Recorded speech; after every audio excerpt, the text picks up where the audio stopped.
Nothing like the refreshing Dr. Peppers that I have here. I have one in my fridge for you when you come back. Man, I'll bet somebody'll fuck up, right? Nope. It's like having Really? an IPA. Are Just you like maybe sit in company that would go, oh, how about a refreshing Dr. Pepper? And you'll be like, yeah, I have one right here. Actually, I have one. Uh-huh. But it is a Maybe. sickness. It's like Or Sprite House. You yeah. know? Well, you mix it with the booze. No. Dr. Pepper is a standalone. Nobody mixes it up with the booze with this, right? Is there a Dr. Pepper I don't friendly? think so. Yeah, it's just like a shitty beverage. So why would you make it worse or better? I'm done with it. This is my last. The last one? I've got the little 12 pack and I'm done. What's gonna happen after that? I've been just down. If I drink a lot of water, it tricks my body into thinking I'm refreshed. Wait, you use water to trick your body into if I'm well thinking it's been hydrated. Yeah, I need a sugar high I'm just poorly hydrated. So it's like, if I drink a lot of water, then I don't feel like thirsty. And that takes it isn't so much sugar. Is this like one of those this is like one of those social media life hacks? Well, you want to be, you want to be pissing clear at my age. And if you're not boozing and, you want a nice light, like a Riesling. Yeah, I get you. I'm kind of sorry I missed part of that because I could hear oh my God. he said he tries to trick his body by drinking a bunch of water, over drinking water to trick his body to think he didn't even say over drinking. It's not even over drinking. Drinking water to trick his body into thinking he's hydrated. It works. It probably almost every time. It is like it's just like a raw beverage in and of itself. Water. It's not just for toilets anymore. Yeah. Right. Well, well, that's the thing. Shouldn't even use those toilets, man. I've been learning under Larry's leadership. Oh fuck. I got really drunk last night. Oh, nice. You're our only. Well, you and Chad still. I don't even think Chad's been getting throwdown. Oh, never mind. I'm water. Oh, that's water. Wow. Tricking your body. Yeah. Look at him go, the jester. If you drink enough of it, you can. I found this out. You can actually kill yourself by drinking too much water. Yep, that is true. That's what I'm doing. Hydropoxia. Yeah, I don't know if anybody their body would blow up before they could drink enough Dr. Pepper to drown in it. Right? You die, you go into a sugar coma maybe eventually. Or you keep slagging on Dr. Pepper, but the enemy here is the sugar.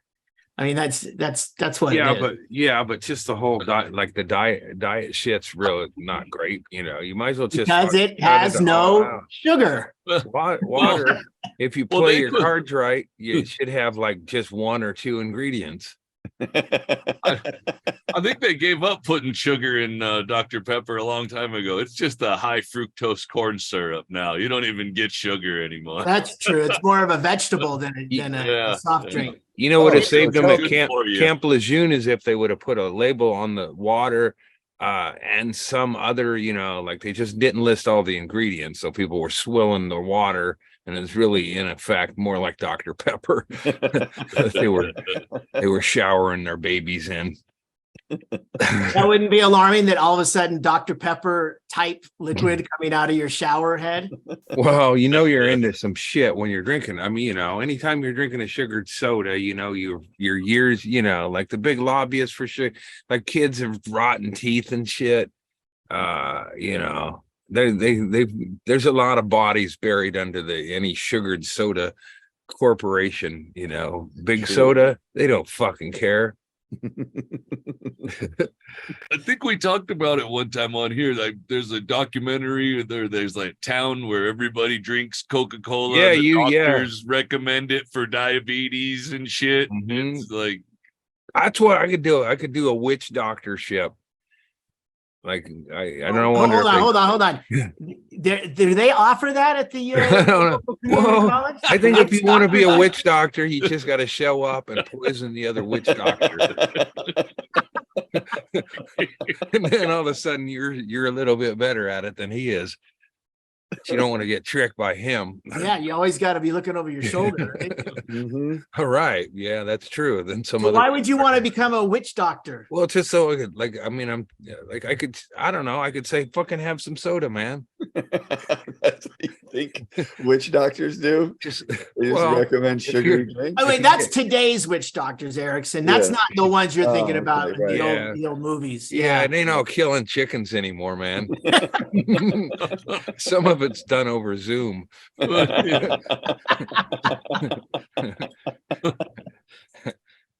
It's none of this ooh ah stuff anymore. Probably, they've added consonants. There probably aren't anybody who would identify as witch doctors. I mean, it's probably a shrunken field. Well, do you mean like the umbrella that encompasses witch doctors, like charlatans? Because there's plenty of those. Well, no, yeah, they're still. I mean, they've had to find other ways to label themselves.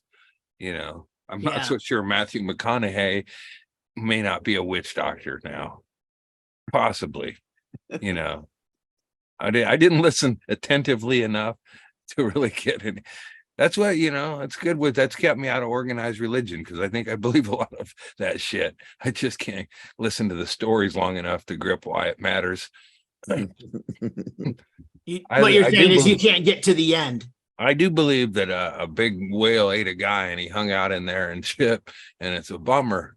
I didn't stick around to the end of it, but how's he getting out of there?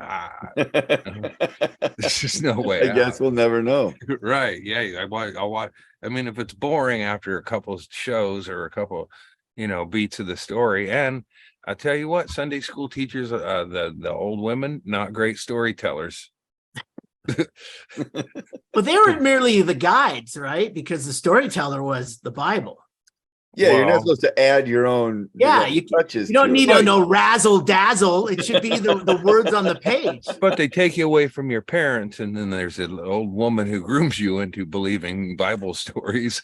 And there's a big fish. That was one. There's this big dude who was fucking talking. A whale's not a fish, and he got hit in the noggin with a rock. A little dude, and that changed the argument. Yep, that happened too. That's about really the main ones. What about the boat? Oh yeah, the Ark. Yeah, I mean, that one. I mean, like I told you, I collected that. I was in. Only now these conspiracies about it. It's like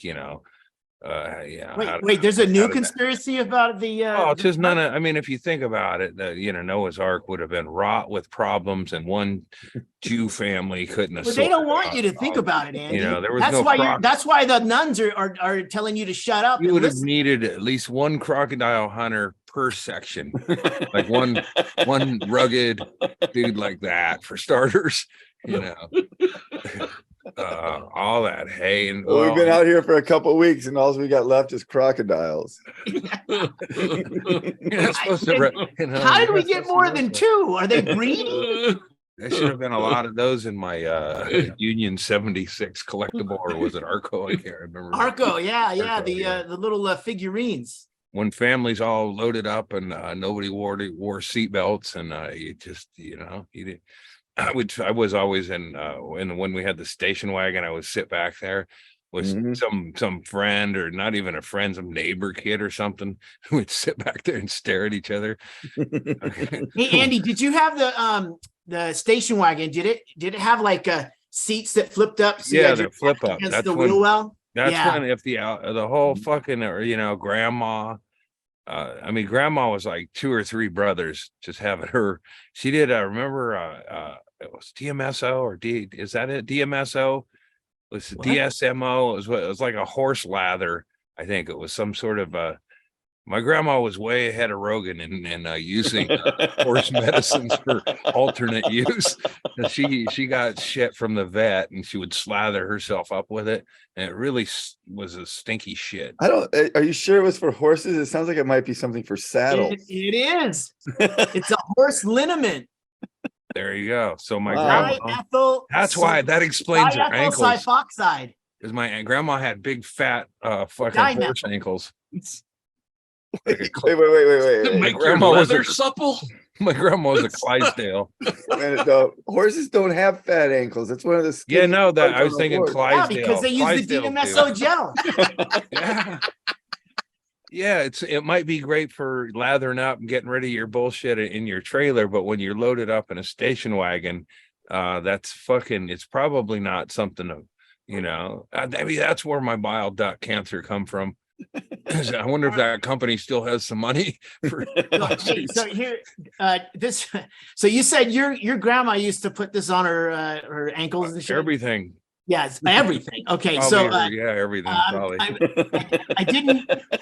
I didn't get over to medical.com or drdrew.com. I'm looking it up here at TSC, Tractor Supply. And they sell the DMSO gel. DMSO, methyl sulfoxide or something. It's uses sulfoxide. 99% purity, works to reduce arthritis-related pain and inflammation in horses.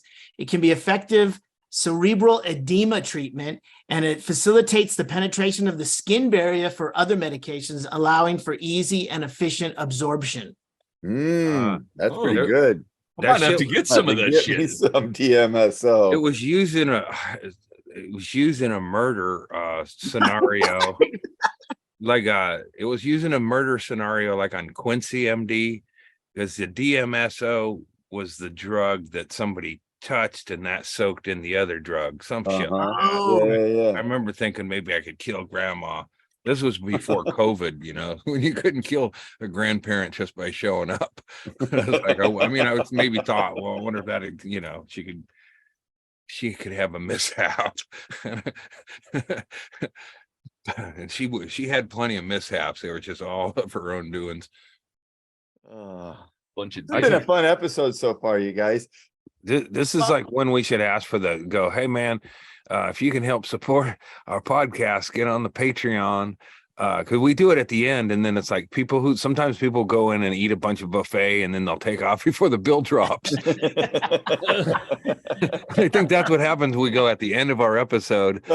People are like, "Oh, I'm full," and it's like when the collection plate comes out at church or whatever. It's like some people got to go to the bathroom right before it comes around. You don't want to get in the parking lot when everybody's leaving, man. You got to get out of there. Yeah, absolutely.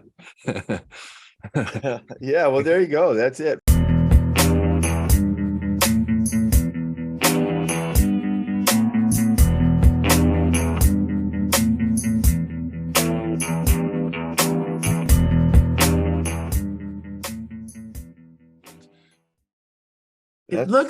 It looks like someone actually tried the Quincy thing for real. Merlino is charged with second-degree murder in the death of Ellie, cyanide, and DMSO. Yeah. It is called liquid death. Need to make your cyanide more poisonous? Well, to absorbs in through the skin that way. They just have to touch it. You don't have to get them, you don't have to suck them in, and then it shows up in their belly. Or it might if bring they them touch a it, it's soaked in, dose. and then it doesn't make sense like that. The power of dog. How that nobody made it to the end of that fucking thing because there's no dogs and they felt tricked, but that was a similar kind of what was that fucking anthrax soaked in through the skin. They don't date, it's all Dateline. Well, it's not like a challenge, but maybe they should do it. Well, you'd have to murder somebody, so it's kind of out, but it would be like like there's a lot of old school tricks and shit. Nowadays they're lucky if they turn their cell phone off before they go in and stab people. It's like, you gotta marvel at somebody who would use a horse medicine to soak it in through their hands. Probably what my grandma. 5 people were hospitalized for this chick who did it. Yeah, So- well, and if you ride in a station wagon with it for long enough, you probably get sick, and that's what the smell, did it smell like Ben Gay or something? Well, it was, she mixed it with that though, so but there were together was like the opposite of Reese's peanut butter cup. Super Ben Gay.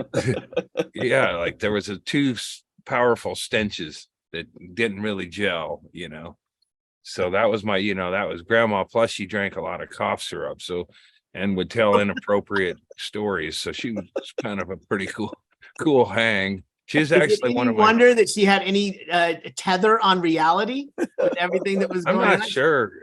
Tripping and rubbing super gay all over her. Wrong way driving to the park. Yeah, she lived Oh, fuck. I don't know. We caught her at the tail end of things when she was just a loud, wet drunk with, drunk and then turned wet drunk. But I don't think she just like I think, if she would have drank wine or cough syrup instead of wine for years, she'd have been way cooler. It was like cough syrup, you get all buzzed up and then you just go to sleep. Wine, you stay up long enough to shit your pants and say horrifying stuff to a child. I didn't really know she was still drinking, but I applaud the switch from night train to night tall.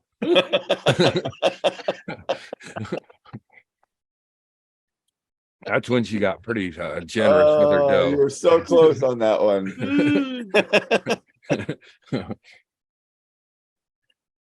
Oh God. Well, to grandma. Yeah. Oh, yeah. She taught me that shitting your pants is part of life, I guess. It's those life lessons you miss out on when you don't have that connection anymore. Yeah, there would, I thinking about my own personal thing, but there was like warning, grandma there was warning signs that she was drinking again. For instance, how come she's always shitting her pants? I didn't know any better. I just thought, it's what happened. That could be other things too, Andy. Yeah. Yeah, but I have a feeling, you drink cough syrup all day to cover up your drinking, or instead of drinking, that'll probably loosen your truck up a little. But she needed somebody to say, "Hey, man, you don't lather that horse shit up." Well, it sounds like it worked. Well, she outlived her. I don't know. It might have. Who's to say what really killed her? Yeah, she could have been in more pain. Was it the cough syrup? Yeah, I mean, the Lord was sitting around on that one for a long time. Well, and I told you about that, how my grandma's headstone says that when the good Lord says that's it. It was like I made it. It was like I stumbled onto somebody who said they could give me a slab of shit or whatever, that you put on dead people, like ivory or some shit, marble. And then hold on. You slather on ivory. Okay, well, this was in the Seattle competition, and I was talking about, somebody had just inherited money from an estate. I was like, wow, that must be nice. We're still trying to figure out how to, put my grandma on the ground. My grandma used to talk about dying, and she pissed away large amounts of money, but she didn't ever pay for any burial services.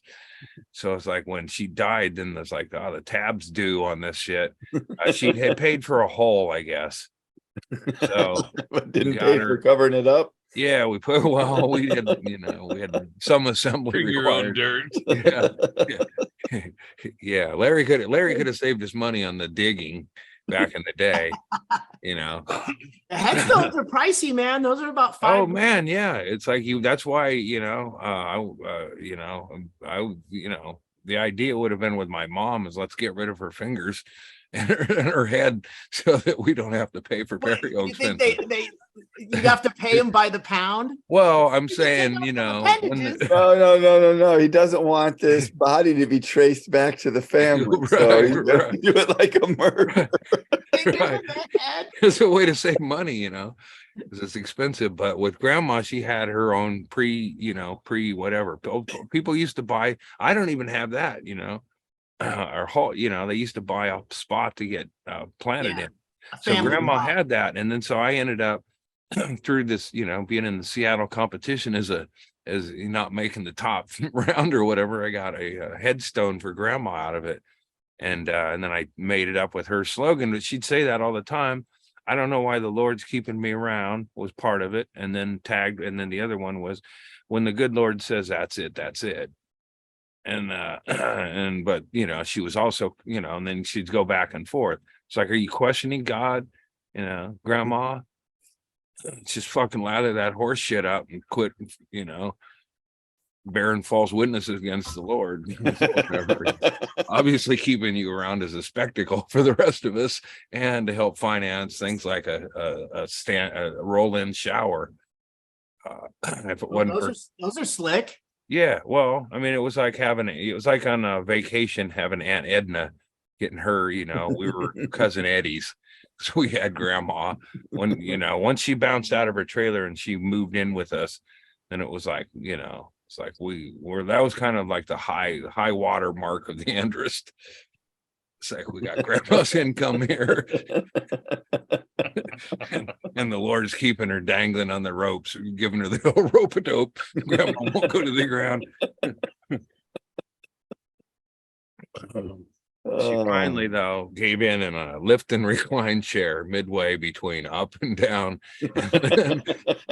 I wasn't there to see it, but my brother reported that she shit herself. Oh, like, well, that's, you know, she lived like she, you know, she died, doing what she loved. Yeah, you're right. She died doing what she did in front of me many times as a youngster. And I didn't see it as like, you know, like I should have been like one of them guys who never drank. After seeing that circus, but I've tossed back a couple. Well, you've managed to stay off the DMSO, so you know it's not. I'm not so sure if I was around it though. I wouldn't lather. You know, I got them Korean pain patches sent to me, and I popped them right on. You know, if it's pain relief, I'm down with it. Nobody likes pain. Well, I mean, yeah, that too. But if it can knock out pain, it can knock out, you know, emotions and who likes emotion? Right. Yeah, it's a double way. Yeah. Take in case of emergency. I'm wedding. I did a little bit of what did I see? I saw something that made me tear up, and it was just stupidly anyway. Not like Little House on the Prairie. Wait a minute. What about when you looked at that picture on my refrigerator? Oh, well, that's I saw a picture on Brett's refrigerator, and I said, I didn't know you and Mitchell actually got married because it was a wedding picture. And go ahead, tell him who it was, Brett. It's bad. He goes, oh, I didn't know you and Mitchell actually got married. And I'm like, what? And he goes, points at this picture, and he's like, married. And I'm like, Andy, look a little closer at that picture. You know, he leans in, squinting his eyes, you can't see it. But that's, yeah, I should have been leaning out. It's a picture of his daughter Delaney and her husband Brett. Thank you note that Delaney sent us for going to the wedding. It's not much of a detail guy. Well, I was looking close, and when I look close, everything becomes, you know, not furry. The big muff on it, like 70s porn or 80s. 78, there were 78. There were still full bush girls out there. Oh yeah, that's the norm. What happened? What happened in 1979, 80 that changed the whole way of everybody looking at tacos? The Iran hostage crisis. Reagan That's what it was, huh? trickled down. Yeah, I don't know. I mean, I know it was a fad. It should have just been a fad, and then it become like, yeah, get fucking shaved, grandma. No, I might have sent a few there to go, what's up with that or whatever, but but now let's bring it. I mean, I don't know how I'm not on the front lines of pussy. I never really was, but spread the word. It's time to let it go back. Let's bring it back. Bring back the bush. Let's tear down that parking lot and bring back paradise.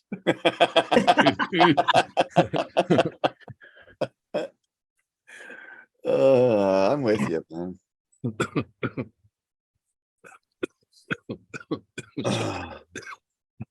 Dr. Pepper last death rattle.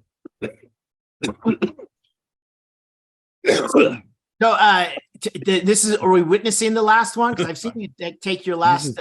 I'm pretty much hope this is the last time I hold it. I don't want to hold it, and then I'm disgruntled with these prices or whatever. You know how much it is for a gallon of Dr. Pepper these days? McDonald's up their price, so now I have to find some change to give them or whatever. And then a lot of times they say, "Oh, that's not the right one." I wish, man, that's a nice one. Ours was flat.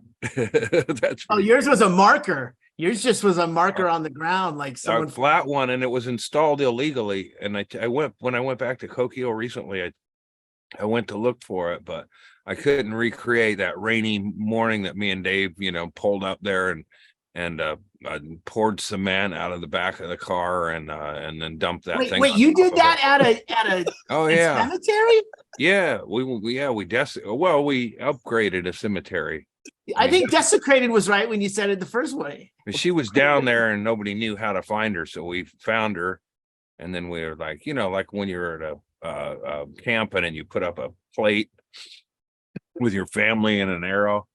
It's basically that we put down Grandma's paper plate, so that. But it's you and Larry going in there and pouring your own cement. Oh no, Larry, to place the marker. Larry to a graveyard. He'd spend too much time my shopping. Point being is more like you walking into a deli and making your own sandwich. Yeah. Oh no. I mean, it was. They have people there that do that, Andy. I was prepared to. I know, but for what? Like this was after this was afterwards.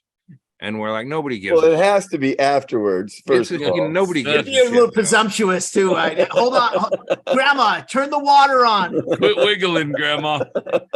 The cement's never gonna set. She should have burned up in her trailer years before dying in her lift and recline. So you and your brother just we put down the slab, laid it out, and we both, as we left, we were like, well, a little concerned about the amount of rain and that it might slide on down. But we did go back and was it on a hill? Yeah, my grandma's buried on a slope, and I don't mean that in any kind of a way. Ben, you guys are cheap. That way. I know she's 6 feet down. I don't know what's under that. It wasn't meant in a bigoted way. That's just who was having a funeral that day. Right. It's 6 feet down. It was a 2-for-1 sale. You didn't bury her though, right? Let's get that. I think that was part. But when they, it's like those, like the one you're showing there, that's probably like $1,000 or $1,000 to have a stand-up one, and it was like, it's a shitty cemetery. I mean, they all are. They certainly have very lax security. Right, but it's rolling in there with a wheelbarrow and a 50-pound thing of cement ready. That's the last thing you want to see if you're at a cemetery visiting a cherished loved one and you look across the way and you see two guys pushing a wheelbarrow. Imagine how relieved they are when they see they're just planting an illegal Uh-huh. headstone. Oh, thank Yeah, God. no kidding. That could have gotten way worse. What's that? I'm thinking of that Cusack movie where he's the killer. The Grosse Pointe Blank. I came into Coquille. It was like a version of that. I stopped at my grandma's headstone to try to find that. Smoked some weed up there, and then I went in. The bowling alley is gutted. It's no longer, but there's still bowling balls and glass in there. So I was like, I stopped and I was like, I don't know, well, I don't even know why I ended up going, but I was like, I'm gonna go hang out, and then went in the bowling alley. And it's been closed for a decade or more, and it's gutted out and shit. But so I was throwing around, I was rolling a bowling ball from one side of it to the other into glass. So you broke into the bowling now. I walked in, but yeah, I mean, just from my first two stops, you would assume I'm going to murder somebody in town. Did the bowling alley hold for you a special place with lots of? That was my question. I like to play video games out there. I think I don't know why. There was some it seems like you're going back, like if you're comparing it to a movie like Grosse Pointe Blank, you're going back and then you're visiting old haunts. But right, that's kind of what the bowling alley was something that you had in your past. You just saw a way to get in there. I go there to play. I play that video. I go play. I can't say the name of the video game correctly. So, Galaxian. Is that it? Galaxian. God damn it! I'd play that one all the time up there at the bowling alley. Galaxian. But the bowling alley called it Galaga. Galaga. That's another one. God damn it! With the fucking birds and the music and shit. Anyway, I would play that, but maybe he doesn't know which game he played. But Coquille in general, though, Coquille feels like it is a toy train town or whatever. It doesn't seem big enough to be a real town. It like the bowling alley, I used to think it was a long walk from my house.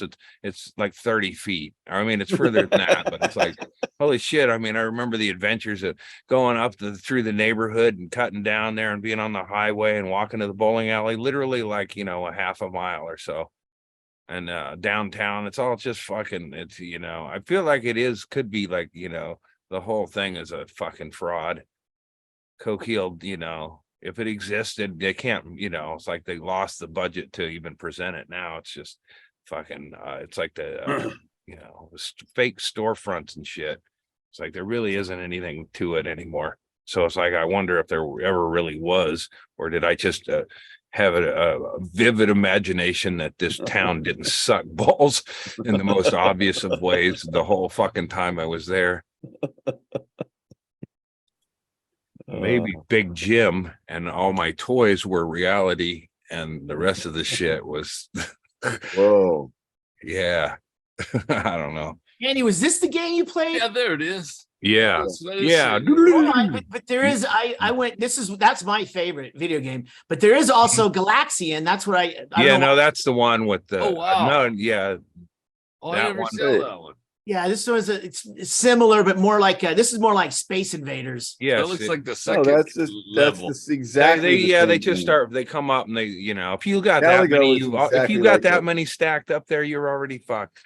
You got to kill them bees. This one has these creatures, and they all come out, and then it is like Galaga, but the Galaga has a theme of bugs.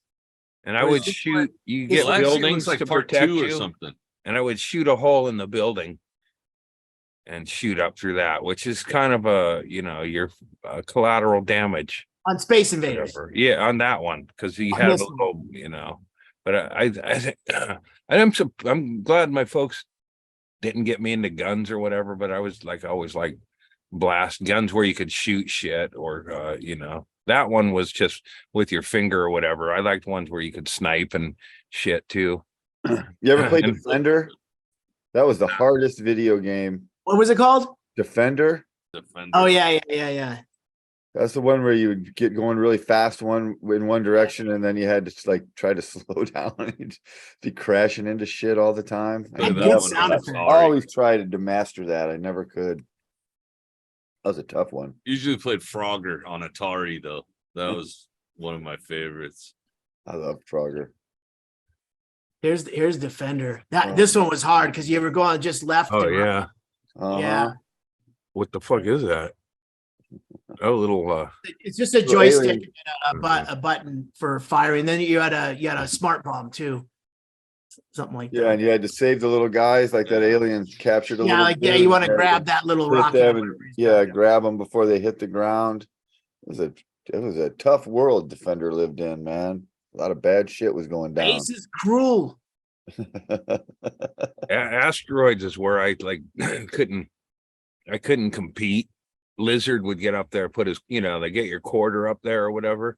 You put it up on the top where the You'd have to basically marquee is. beat Lizard, who lived, his family owned the bakery, which is right next to the pizza place. So Lizard was always over there. There's no fucking, and he would just be there. Like, dude, at some point, fuck you. You usually have to hang out at Denny's Pizza, and his name was Denny. Proper name was Liz, and it wasn't Lizard, it was Denny.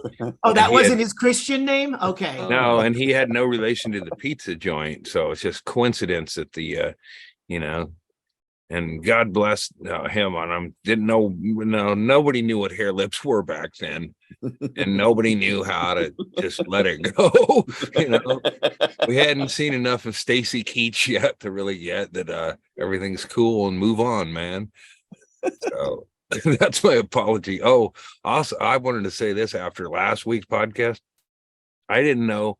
I've forgotten the story of the Coos County disappearance, and I said some shitty things about the victim.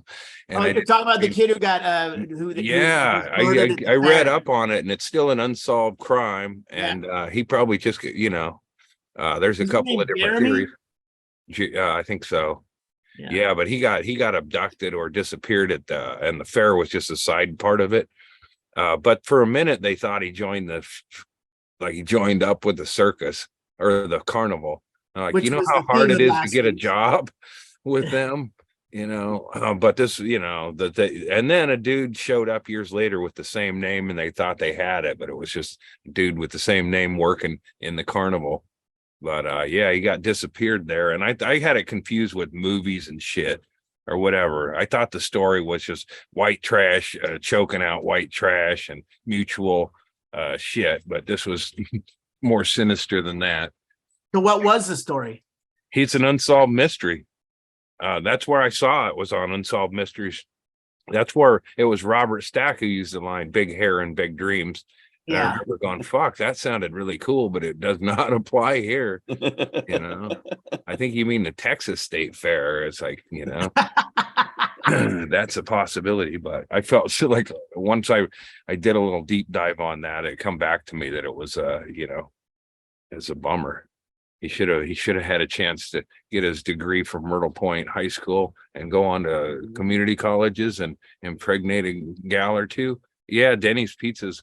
That's a mainstay in Coquille. It's like one of the only businesses that's still around from my childhood, and they've never once delivered a decent fucking pizza. It's fucking went through a period where the guy the owner was substituting and putting dog food on it. What? That was my sister-in-law. One of my sister-in-law. For real? That's what my sister-in-law, who worked there for a short time for this guy, and he tried to bone her.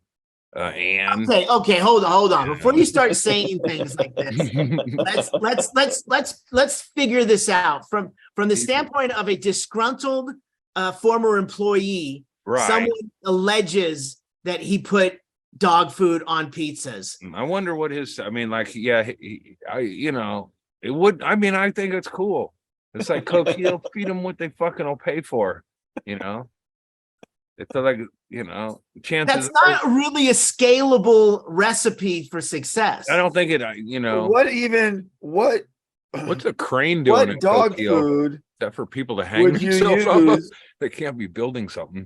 What dog food would you use And what would Probably you be using it to like a make? sausage kind of, maybe, But is there a? But that's Dave. That would not even look like sausage. That's what I'm saying. How could you? I don't know. I didn't, it may be a fucking bad rumor. There's also rumors about this. Maybe. I mean, Denny may not even exist, but I do sort of remember little fella and being Denny. And then the rumors were like he was a drug guy or whatever. But I think the key to his success is he's been money laundering the whole fucking time. Oh boy. Making Allegedly, pizza, it's a theory. So let's just look at it this way. A guy who's allegedly money laundering goes and throws a bunch of fucking shitty dog food on a pizza to stay under the radar. That may be, that might have been you might be right. My brother divorced her. I don't know what it is with these broads who hang on to the name after they leave us. There's a bunch of fucking ex-Andrists. It's like, drop the name, it's our brand. People probably leave you alone. Is that him? That if that's him, that could be him. Yeah. So yeah, you can tell he started using real ingredients at some point. But like I said, he was like, there was rumors about him growing drug, or they called them drugs, but weed. He was growing drugs up above the pizza place. It's like, I don't, I'm not even sure there's an upstairs. That was the original pizza parlor where they defied logic, and it's like, there's no upstairs to it, motherfuckers. Yeah, in the basement, there's no basement neither. Yeah.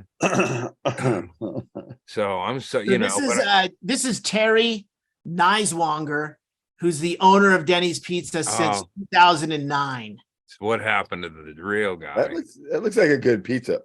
Now maybe you know what? It didn't leave a red stain on my fingers the last time I had it, and that would probably imply new ownership, because there was a certain amount of like grease that was unavoidable that you just had. Yeah, if you get a pizza with like some people are snobby about it, you soak it up, and then you're using a whole thing of napkins. It's like it just keeps greasing up or whatever, and then you red fingerprints. Here's what I liked about it. You're not supposed to hold it by the sauce. Here's why I think it was grabbing it by the cheese, dude. Yeah, after your Egg Benedict sandwich, it's the handle. If you took a piece of back in the day, if you put a piece of Denny's pizza on your counter, you would have a slice of pizza stained into your counter. So that's I don't like think a watermark on a coffee table. That's not the case with a lot of pizzas, and so I do feel like maybe that guy was crooked. He wasn't a pizza. Not Terry or whatever. Yeah, no, this guy, Terry's a good man. He's turning it around, and here's what back in the day why I like Denny's Pizza is they didn't worry about IDs. You could get for the pitcher of beer. If you're in the ballpark, meaning you could sit down in there and you weren't an obvious child, you could get pretty fucked up, and there's no bouncer or anybody to go, so I'd sit down there and drink pitcher after pitcher of beer in college or whatever, and it was a real short drive. I could have walked, but it was sporty to zip across the highway and up to the Andrist Bat Cave, as I call you zip across, speed, and then go up, and then it was like and then you hit the guardrail, and then bam, you're in the So to get home, you'd use a bank shot every time the back I did like to do that. And at night I would drive through there and lay on the horn, as you do. It's like there's two Coquille police officers, and if they were both parked at the thing, instead of going straight and then taking a right, I'd take immediate right, and go down the highway the wrong way. But I would alert them that I was doing it by laying on the horn. And then, it was like Dukes of Hazzard. You're basically doing what you're accusing Denny's of doing. A guy who's running a criminal enterprise, putting dog food on his pizza. It's like you driving home drunk and laying on the horn. Well, in front of a lot of times I wouldn't lay on the horn if I was drinking. I would do it too. I would do it when I was sober, because I felt like, why commit two crimes? But here's the thing, you know, I used to do that all the fucking time. It's like, maybe it just made sense to me. Maybe I just like breaking the law or whatever, but now that's the way, the other way is the wrong way. So they went and reconfigured traffic to kind of, to like, why don't we all do that? Maybe, you know, at a council meeting, you know, I've been noticing this one car goes up and takes a ride up on the highway. Why don't we reconfigure it so assholes in their semi trucks just take a left up in the fucking hick town? And that's what happened. I mean, I'm not sure it's because of me or whatever, but well, you might take partial credit.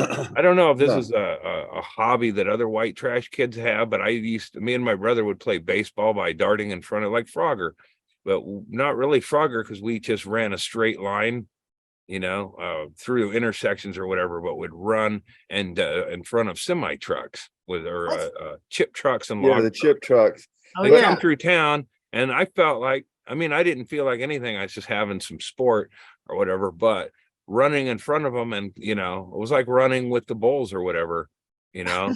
they would come into town going too fast, and then they'd see the Andrist boys lined up there playing baseball, and they'd have to hit their brakes, and they fucking didn't.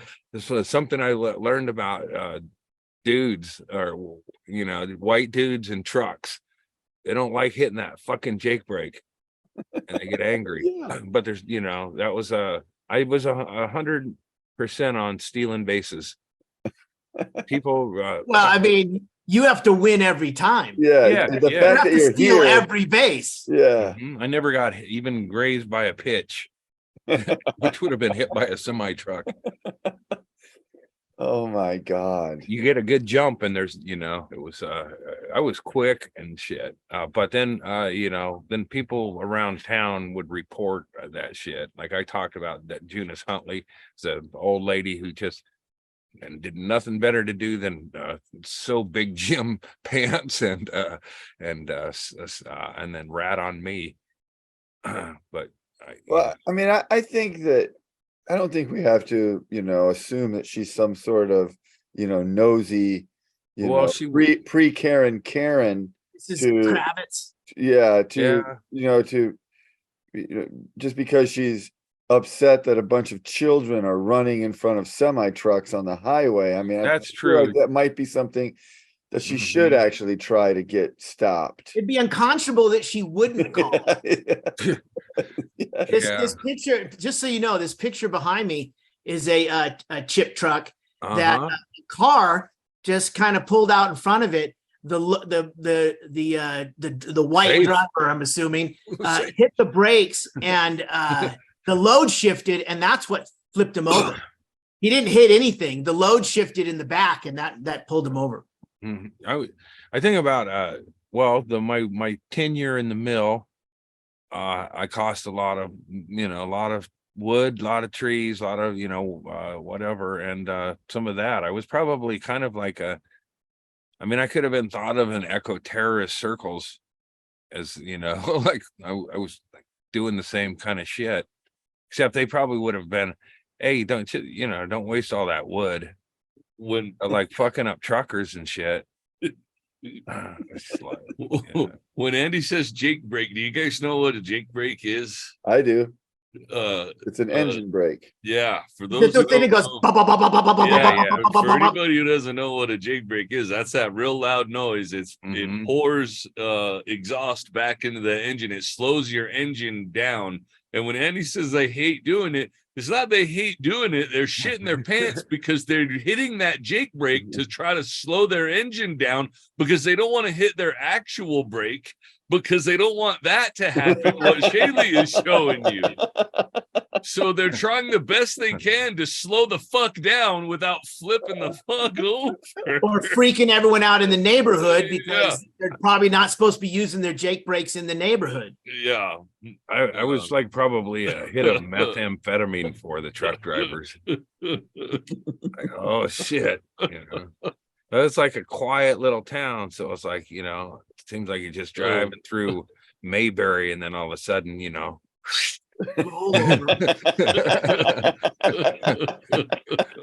The Coquille kid strikes Yeah. again. It wasn't even chicken, you know. It was just that was a different. Chicken would have been acknowledging that I was endangering myself or others. This was a straight line. Get across the street. Boom! I'm on second. I wonder what they called you guys on their CVs. Oh, I know. Oh man. Yeah, they probably, you know, cruel. Yeah, man, I should have. I had at one point I got walkie-talkies and I could talk to those guys. Like a CB walkie-talkies. Yeah, you go, Talk hey, to the fuck guys in those the cab. faggots. Or whatever.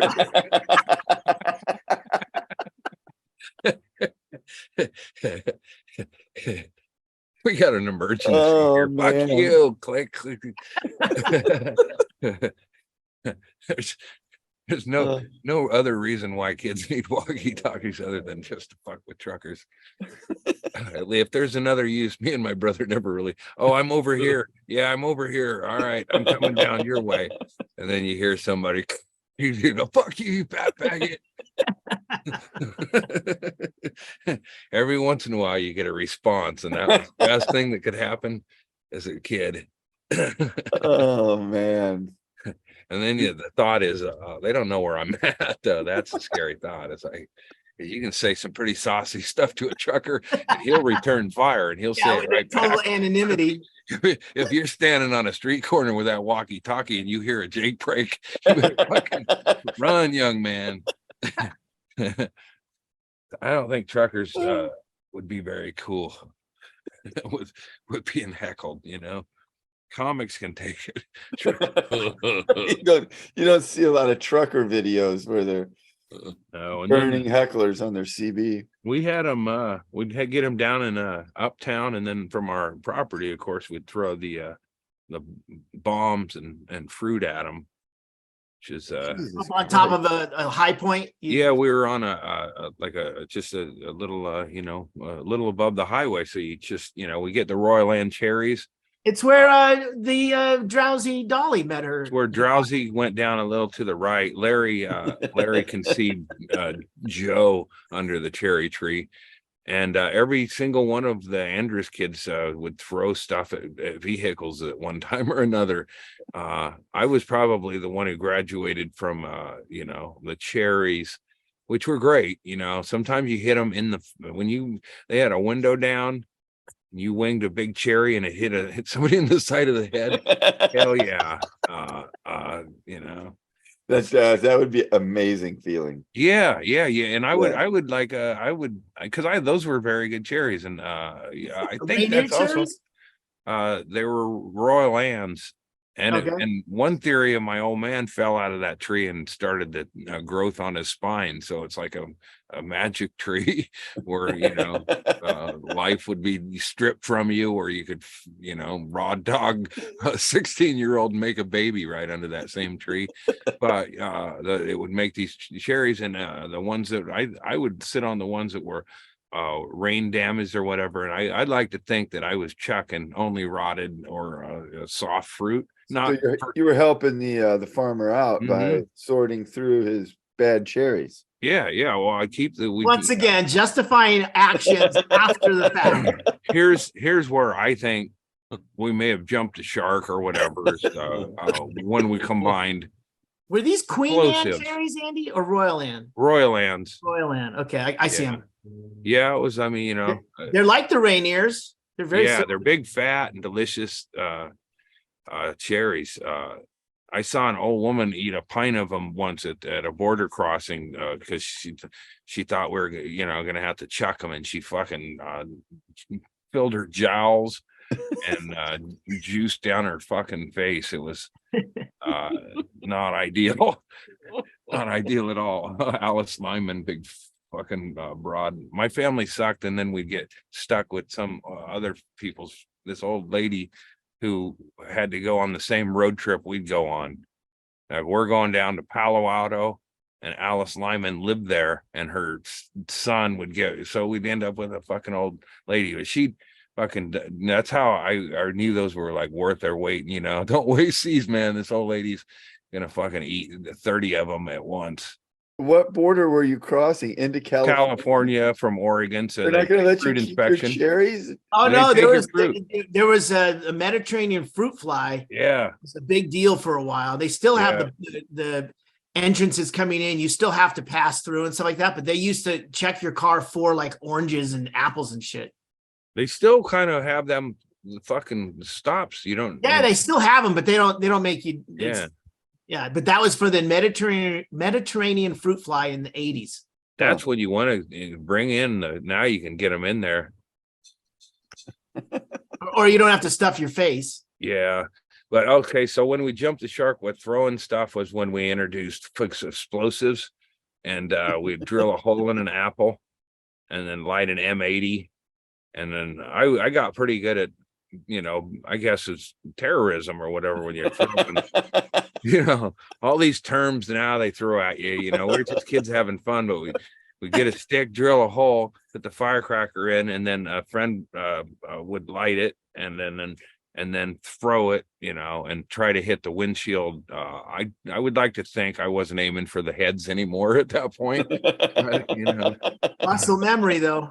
Yeah, I know.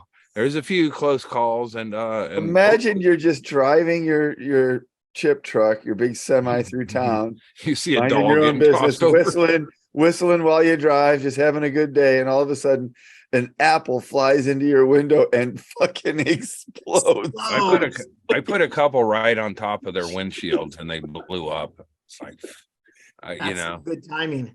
I'm surprised I didn't get into that. I don't know what. I guess military, is that military? Ordnance? Yeah, you would have been a good grenade thrower, man. Yeah. I would just, if it wasn't for a few going miss lights or whatever, where your fingers got a little taste of the medicine, whatever. Fuck. But yeah, it was like I was kind of heading down a Kip Kinkle-esque pathway of if some people do shitty things like that, worse. Like throwing shit and hurting people. All I was trying to do was just get through another summer. Fucking boredom. And or fall, I guess, was the apple time. But cherries, it seemed like victimless crime, and it was more a matter of getting your rhythm down or whatever. Yeah. And if they hit a windshield, nobody hit the skids or whatever, but semi trucks or whatever, they couldn't come to us right away. A couple of them parked their vehicles on the highway, up the highway, and come back. That was the stories I heard from what, like with a chain wrapped around their hand or something. Somebody come out and wanted a piece of Larry, so they could figure out where it was. It's just difficult to get to, so it was really a great they spot have to go up a pretty steep embankment, littered with the garbage from your guys' backyard. Yeah. You couldn't get down there. I mean, if you every once in a while I'd go running down across the highway and they would have had a chance. When I wasn't running across the highway for sport, sometimes I would shoot baskets, and I would get mad if I didn't like missing.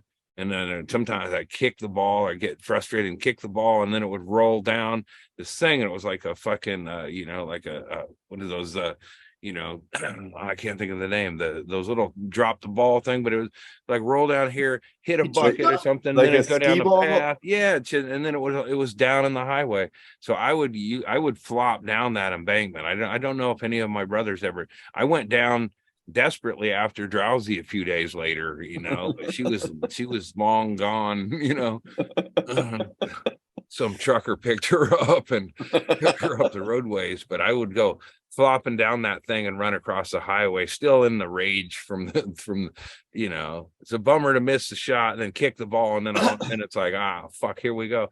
That was about almost every time shooting baskets, the ball would end up down in the highway. And here's the thing, we could have put something up to block it. I was gonna say there's an easy fix. It never occurred. Move the basket. I could have put the wagon there and probably put a stop to it. I was just like kind of a hothead, I guess. That's just the passion you had for the game. Yeah. Yeah, if I was a better basketball player, I wouldn't. You were better at stats. Putting my life at risk going down and shit. we had a poorly, I don't know. I think Larry put up our basketball hoop, but it was like the dumbest fucking shit you could. We had a wooden post right underneath the basket, so you couldn't avoid it really. Like if you did a lay-in, you would hit. You'd have to land awkwardly, or you might hit this post, and nails sticking out of it sometimes. Like what? I don't get it now. I want to go fucking straighten out a lot of shit around that place now. Like why was that? Was that something that was like beyond Thunderdome kind of shit, or was that just So somebody? You guys used like a 4x4 post? Yeah, and I'm not even sure it needed to be there as a support or whatever. It was just there. It's just a random. Well, thing what of else would have held lumber? up the basketball? And it's just, it's like, I don't know. It was like, I think. Well, was it on your didn't give a garage shit. or a building? It was on it was a real shit. Oh, it's on our fucking building. Larry'd hammered up there, but I don't think, it's like, So why was there a 4x4 post? It was just something that people could, like Jeff used it for shoving me into it a few times over the years.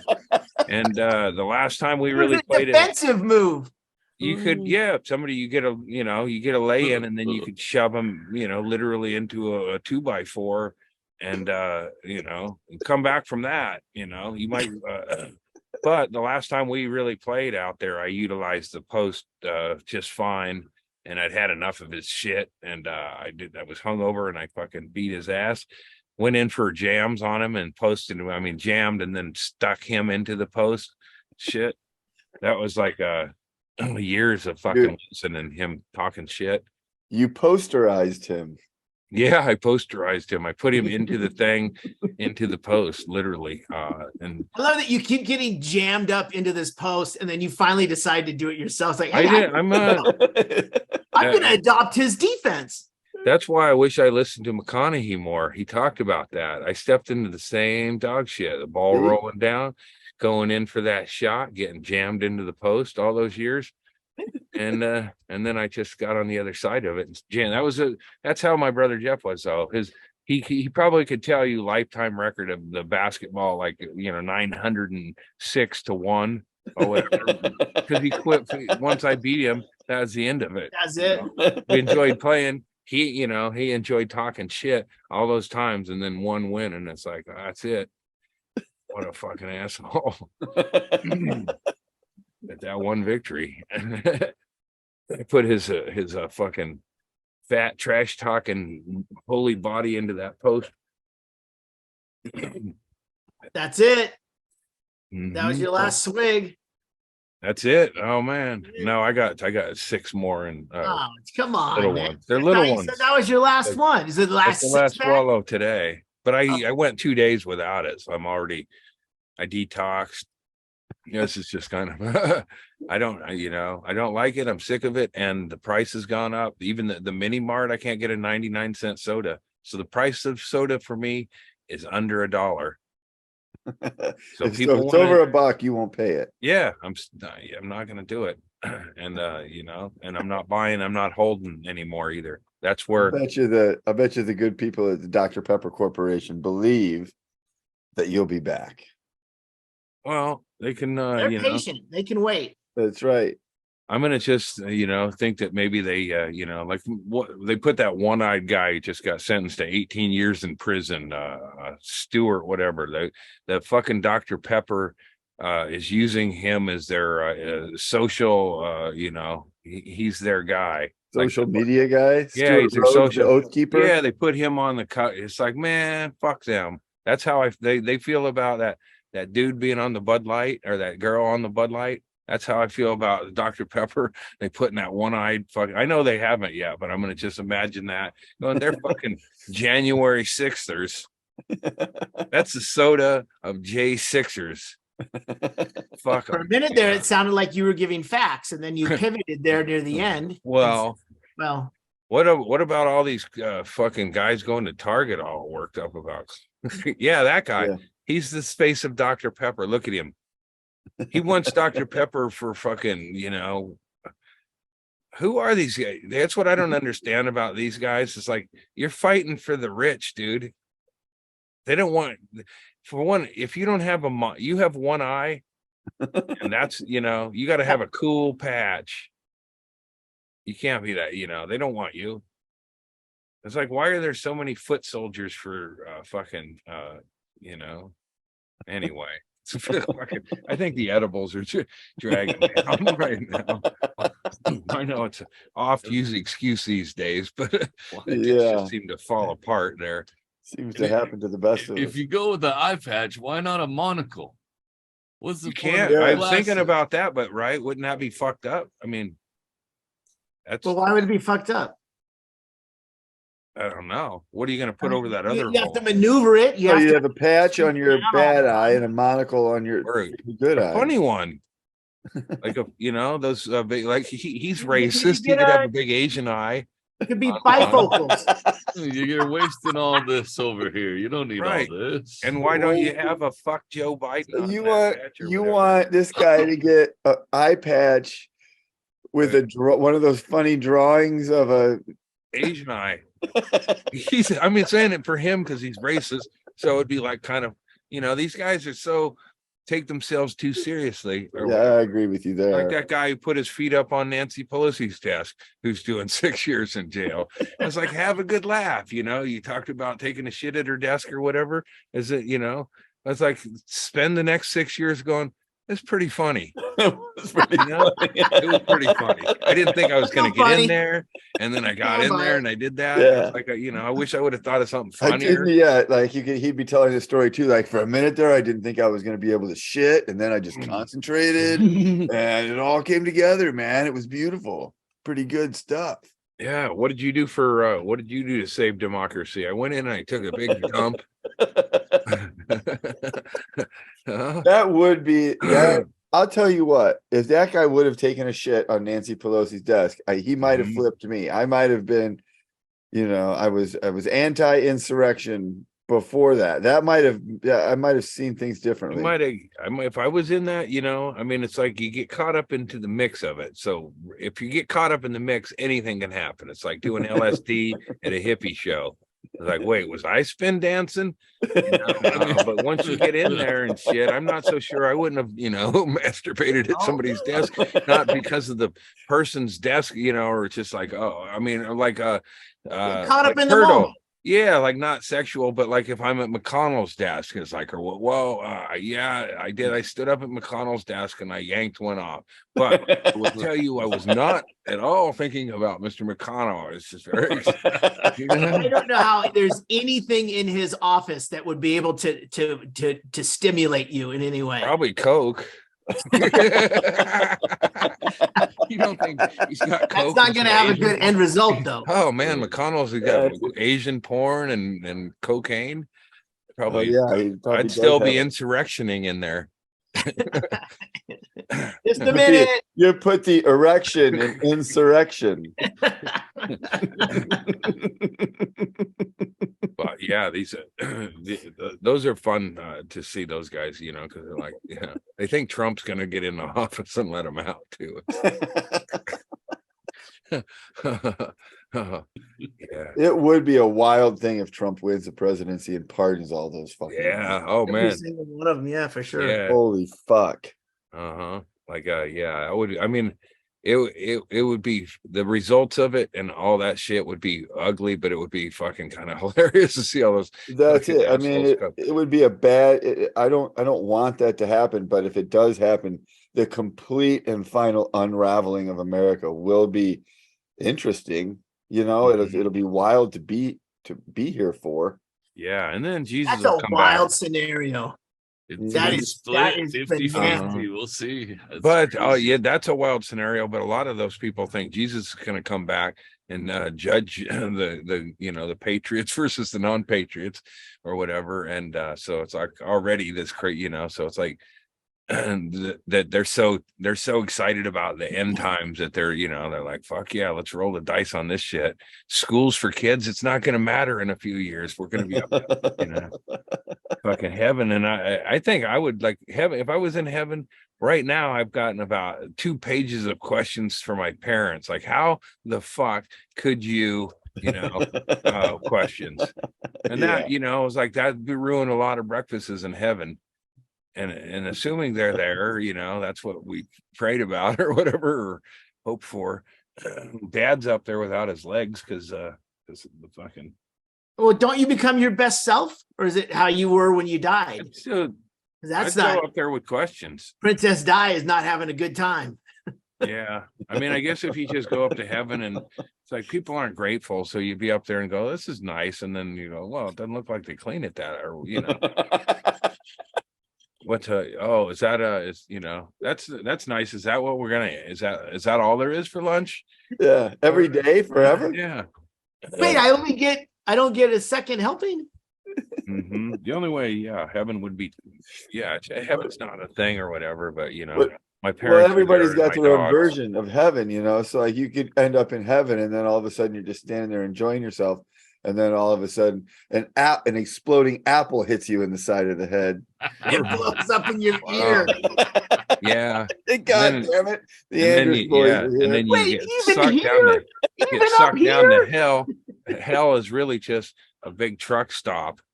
And the kid who threw the cherries at all the truckers and all the truckers that fucking had rage issues or whatever because of it. There were I don't want to. I mean, I'm sure there's taller truckers and there's but the average trucker in Coos County roadways in those days was about just a little bit more than a midget.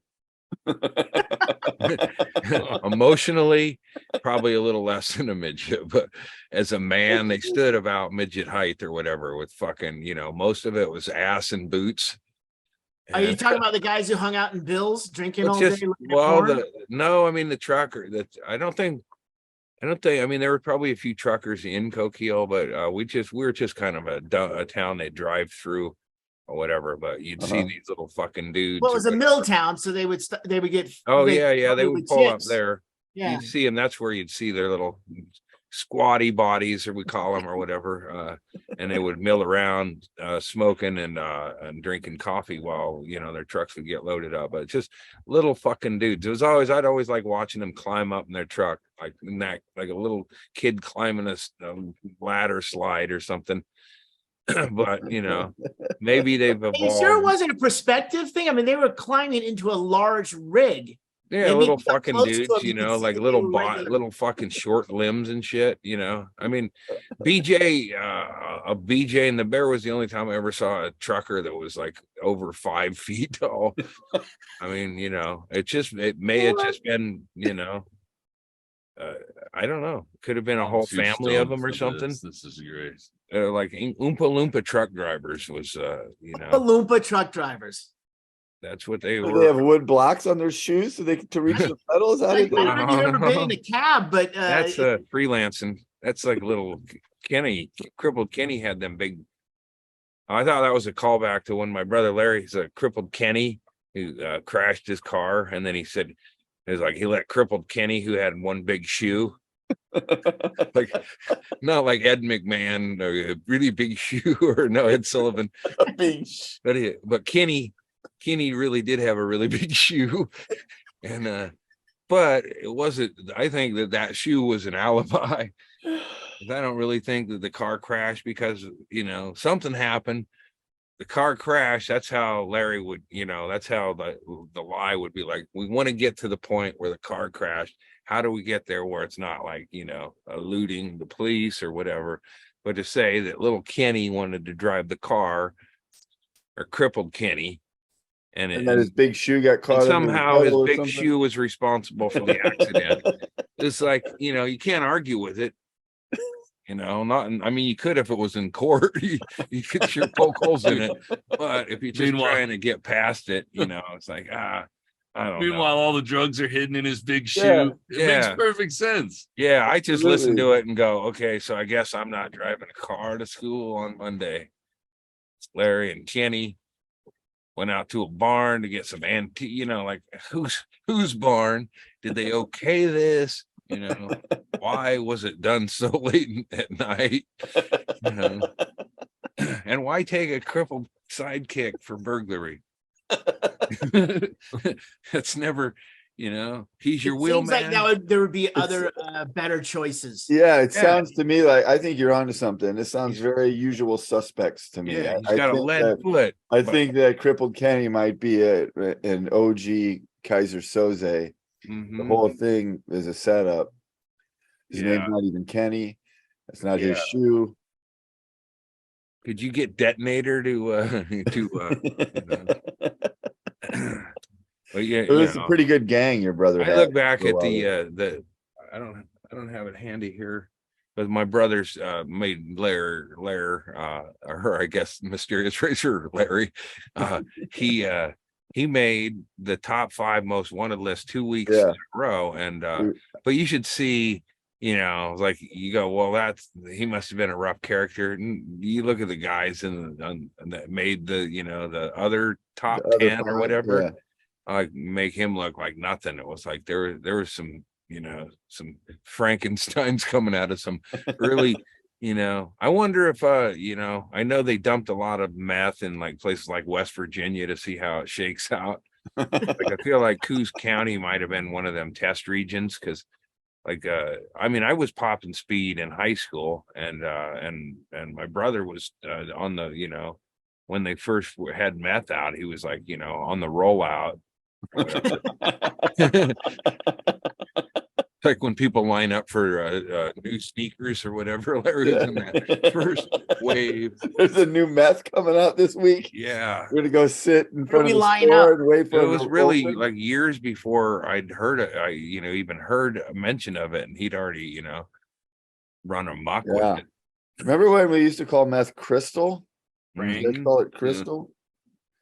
So they Yeah, called it it when I was does. growing up. Yeah. Didn't seem as bad when you called it trucker crystal. speed was like, wait, what's the difference between trucker speed and speed? And Coquille, there wasn't any. Yeah, it's just the same shit. It's speed that a trucker takes. But like caffeine, those caffeine tablets. So it was like we just called truckers, the same shit. But I kind of enjoyed it. We looked at that list of the 5 most wanted Coos County newspaper article one time. That was actually a pretty impressive thing to make the paper like that. That'd be I was like, fake news or slow news week or whatever, but I don't even, I think it was just like he'd run amok enough or whatever. Somebody was pissed, I don't think it was like political. I feel like it was. I don't, like his crimes didn't stack up to some of the other people or whatever. But I think at some point, it was cumulative, like a bunch of lifetime achievement award. Yeah. Or that sloppy work at the newspaper, because it feels like let's hey, returning to the top 5 this week, coming in under. He was at number 1 last week, dropping a couple of spots. A request and dedication. Yeah, it was a weekly paper, and I don't think he did a whole week's worth of improvement, or staying steady or whatever. It was still crimes that had been alleged from before.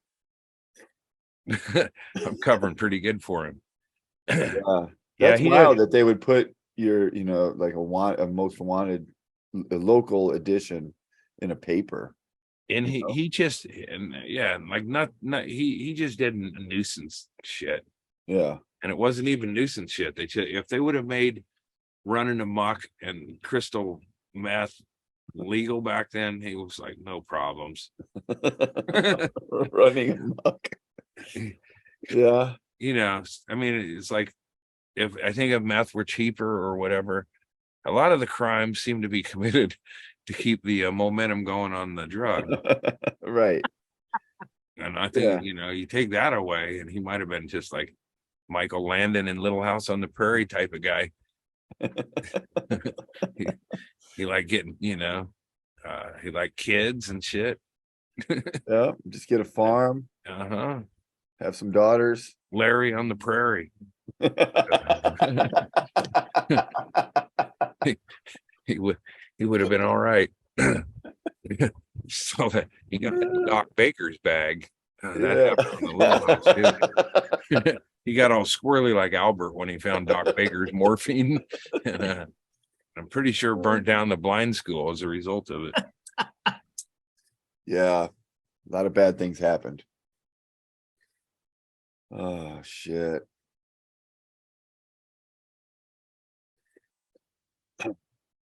Cleaning the pipe here. Load it up.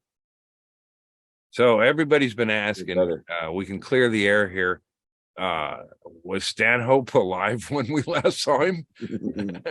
I saw him alive before I left. Or no, I guess not. But I've been getting a lot of people were worried because there was a short video that Bingo posted where Doug was drunk and he was in the pints.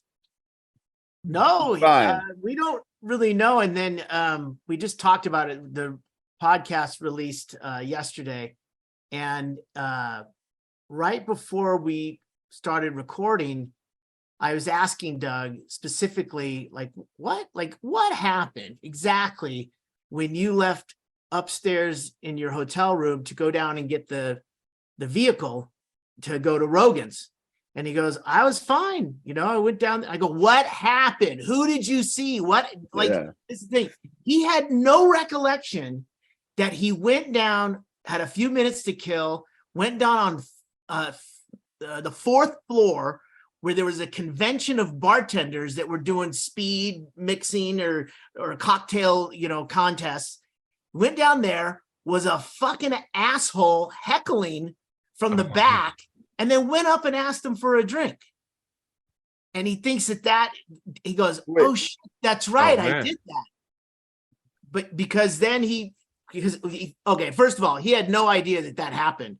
So I had to remind him that happened. But how did you know it happened if he had no idea that it happened? Bingo told me. Bingo knew. How did Bingo know it happened?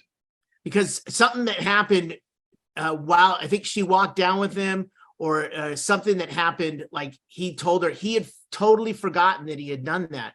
Because what happened was he went into the Uber. The Uber driver was a dude who has a YouTube channel, and he plays a game with the people in the back. Guess what country I'm from?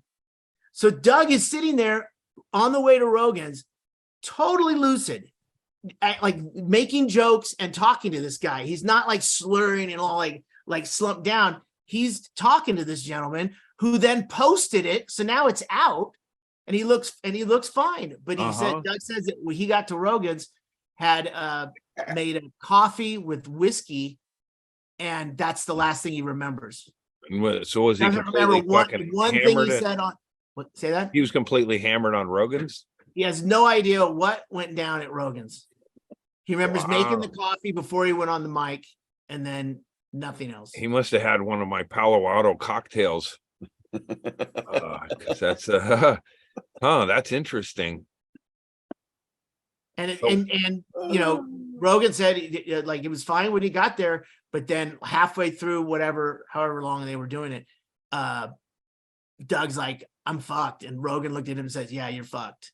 And that was it. So wow. Still don't know what happened. Wow. It could have been the weed that he took earlier in the day, 4 hours before that. No, I rule that out as a suspect, because that's just what but I would have seen that while he was in the back of the cab or the Uber. Did he fall at any point? Because he was all sideways on that video. He was like, that was when he got home. Yeah, he couldn't. See what happened was he came home and he was fucked. And Bingo called me and said, "What do I do?" I go, "Well, I don't know what you can do. Just make sure he doesn't fucking destroy the hotel room, and just don't let him go downstairs anymore to get a drink or something like that he might do." And she stayed up with him all night. And at one point he's like, "Get a video of me because I can't believe how I feel right now. This is crazy."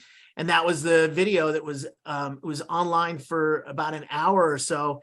And then he said, "You know what? There's no context as to why this is happening." So they deleted the post. And that's what people saw. Yeah. And I was getting, messages also of like, "Hey, what's up with Stanhope?" And I'm like, man, that was 4 or 5 hours ago. It's already gone. I go, I have no idea. And then I, found out, from Bing happened. That's crazy though. Like they're, like did somebody have shit on them to throw a roofie in a drink at a bar?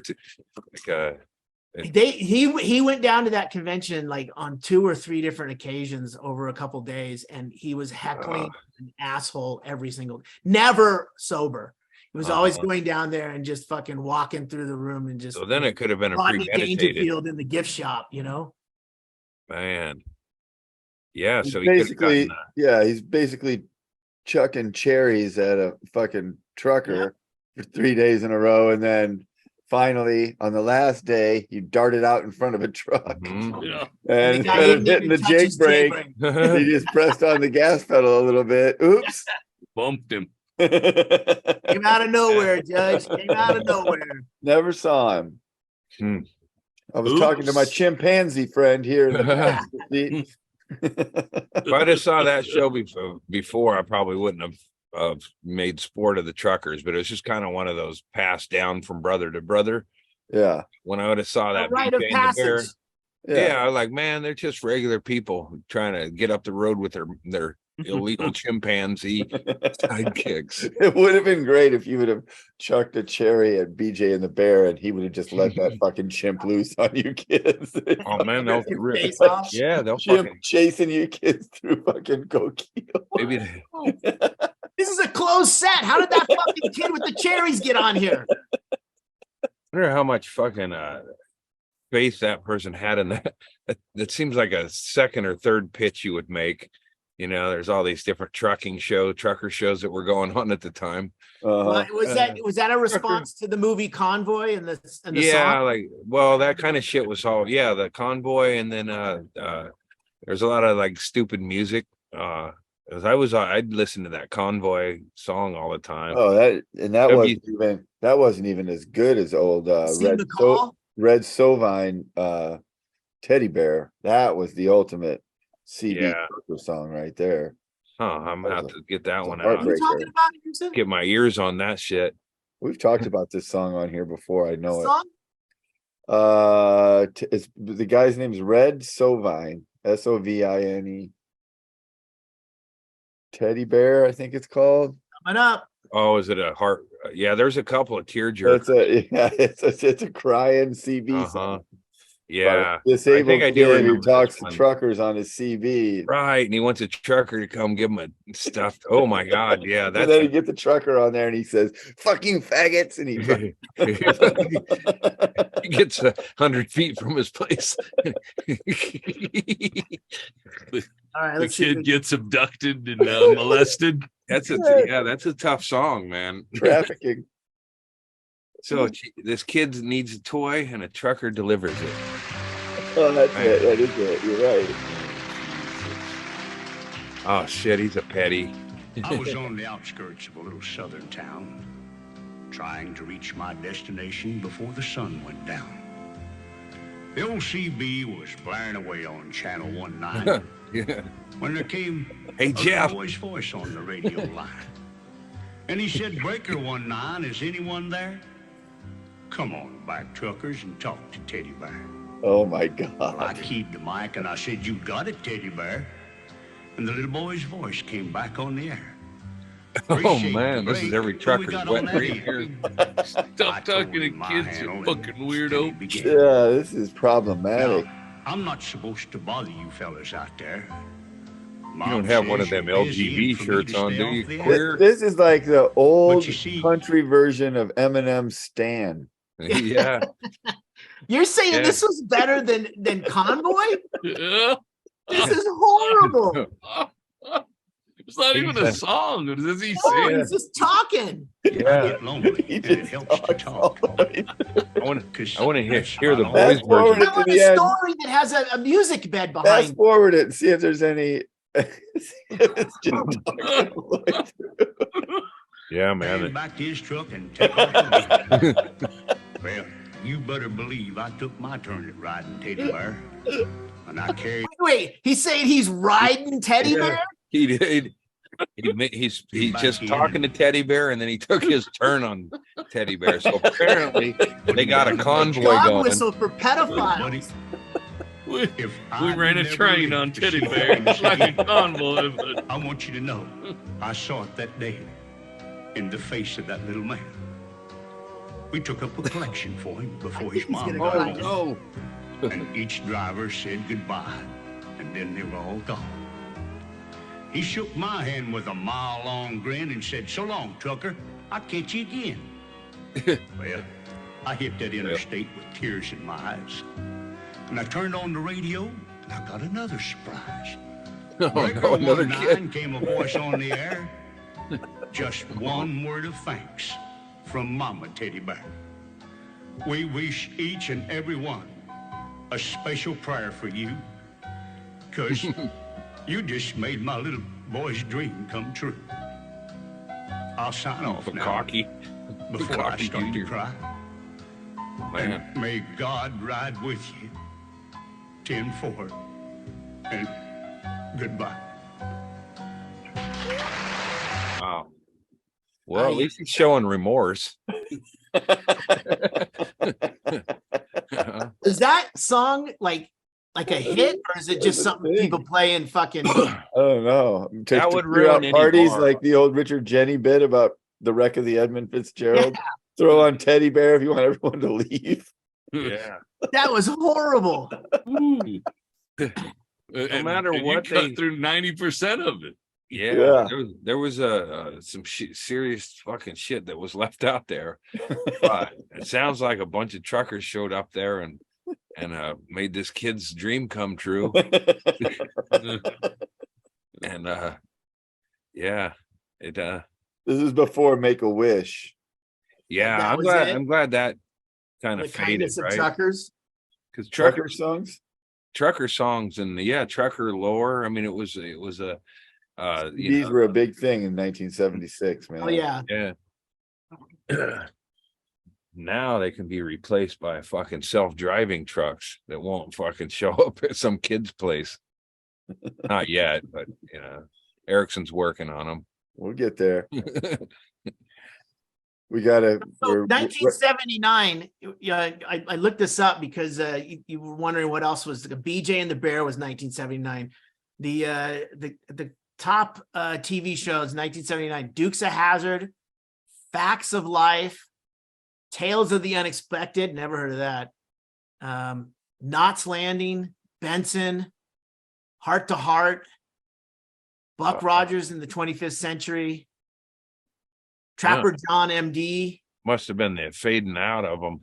Archie Bunker's Place, which was the spinoff. Yeah, it sucked. Yeah. Yeah. Heart to Heart was a good show, boy. I love that show. There was nothing else except for a BJ and the Bear. It's funny. I only I only recognize we only had one channel that would come in. The Rabbit Ears. I think we got, whatever the Love Boat was on. That was an ABC. Yeah, I got ABC. That was all you needed, man. The best, what was the best trucker movie? I mean, Smokey and the Bandit obviously is probably the top, but do you remember a movie called White Line Fever? Oh yeah. That was a burner, boy. I remember that one. I think Jan Michael Vincent. Uh-huh. Yep. Jan Michael. Let me see. 1975. Let me see if there's anyone else who's actually. Damn, that was a good one. It seems like Sly Stallone. Yeah. Did Stallone? He should have thrown. That was late. Stallone was way. That was way later with him and his kid. Like there was a kid. Oh right, yeah. That was Over the Top. Over the Top, yeah. Oh, he was a I trucker do arm remember that wrestler. White Line Fever was fucking badass, though. I don't remember what I just saw that recently. Over. That was a good one. The Duel was good too. Obviously, that was a classic. Scary truck. That was a scary trucker. You weren't cheering for the trucker in the Duel. Yeah. Well, you usually don't cheer for truckers. White Line Fever, you were all about cheering for the trucker. Yeah. Well, I think White Line Fever, correct me if I'm wrong, the storyline was Jan Michael Vincent and his gal, he gets into trucking, but he gets some kind of a loan, which he's never gonna, he's never gonna be able to pay it off. There's Driving something. for the man. Yeah. Something goes wrong. He's trying to be independent on his own. And he Yeah. gets stuck, and then there's a problem with the bank and all this shit. Yeah. Fucking bankers. Crashes his truck into a bank. That'd be pretty badass. Yeah. Once some Working fucking man, bankers he's had realize- enough. Carol Joe Hummer. That does look good. He's got his sleeves off and shit. No, you Yeah. got a shotgun and your sleeves are off. You can pretty much fucking write your own checks. You got a fucking shotgun and your fucking teenage And a girlfriend. babe. Yeah, fuck yeah. Barely legal. It doesn't matter. Legal, illegal, man. You got the gun in your hand. Yeah, you got a gun. Illegal now. Nothing legal about that gun either. And the title could be about cocaine or driving. Yeah. Yeah, Absolutely. or doing There's that Slim Pickens and Jam Michael. Slim Pickens is in it. Holy That's shit! him right there. Yeah. Yeah, Slim Pickens made every picture his own. Yeah, he was fantastic. What fucking Slim Pickens is in it? Yeah, that's one of the best named actors. We probably already did this, but Slim Pickens, one of the fucking best. And Rip Torn, I like that too. Torn was good. Rip Torn really lived that lifestyle too. Very punk rock. They're having Uh-huh. their names be something like that. Yeah, Jan Michael Vincent, he was in he was in the Danger Island on Saturday morning cartoons. There would be a small little like 10-minute like interstitial where they'd have whatever's going on the island, and there were savages on one end, and then it was him and a girl and a native guy named Chongo. Yeah. Sounds like a grooming show. You never saw Danger Island? No. Oh my God. Chongo. Was Sigmund on it? Chongo was it a catch? No, I'd remember that catcher. How could you not remember that Problematic, catcher? too. Every one of these things is like, well, you could never make that today. Yeah. It's, the Banana Chongo. Splits Hanna-Barbera hour. Chongo would be a good t-shirt. Yeah. Let's see here. Yeah, and they were always up against some kind of pirates or something on the other end, Mhm. which is like just fucking kill them. What's going on, man? Yeah, it's like Batman. It's like they'd always rig him up with some trap. Just shoot the fucker in the head once. End of the fucking, come on, Joker. How many times are you gonna fucking let this guy back out? Danger There's Island. Chongo right here. Oh wow. With the cool vest. Look at Holy those shit, pants. dude. How's a guy on an island have those like Yeah, that is badass. monkeys Looks like he's straight from the wardrobe from the monkeys? Yeah. Yeah, And it's then hard to the keep. creepy mastermind professor in the background. That's for sure. I think he's with them. I think this is the crew Yeah. that are together. And then there was another guy who was always the foil. You got to reboot this shit. Yeah, I like this idea. You find it on YouTube, man. It was the Banana Splits hour, so they actually have. Oh, maybe I remember some of that shit. Yeah, it is weird how some of those shows are like kind of hallucinogenic, like HR Puff and stuff. And it's like I don't remember things that happened around them, but I remember those shows. So I could have fucking just hallucinated some of these Choco shows or whatever. Chongo. That's Chongo. That's Chongo. He couldn't speak. Wow.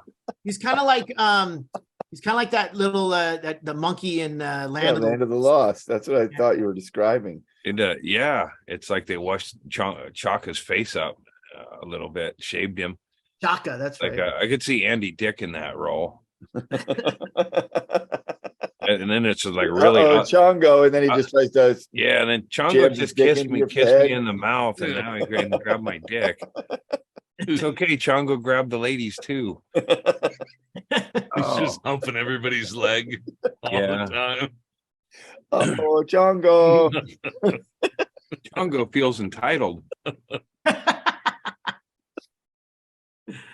Yeah, this was much earlier. This is like 1968. I saw. Oh my God, that's fantastic. Here's one of the pirates. What a great. Oh my God, that's frightening. Wow. Totally. Yeah. Holy fuck. Yeah, these guys, Well, all indeed. brown men trying to get the girl with the pigtails. That is how you know how they are. Yeah. They smoke a little bit of that Mary Jane, and then they listen to jazz music and try to steal your white women. They should listen to that truck driver. There's a way they could all take a turn on Teddy Bear. Chongo don't have to be exclusive. Chongo don't wait in lines. Chongo goes first, and then everybody just line up. And then at the end, there's a heartfelt thought, a poem, and a tear in the eye. Yeah. I'll show you how fucking scary. I mean, this is scary enough. This dude right here. There's another one. Where is these guys? Oh man, what did I do with it?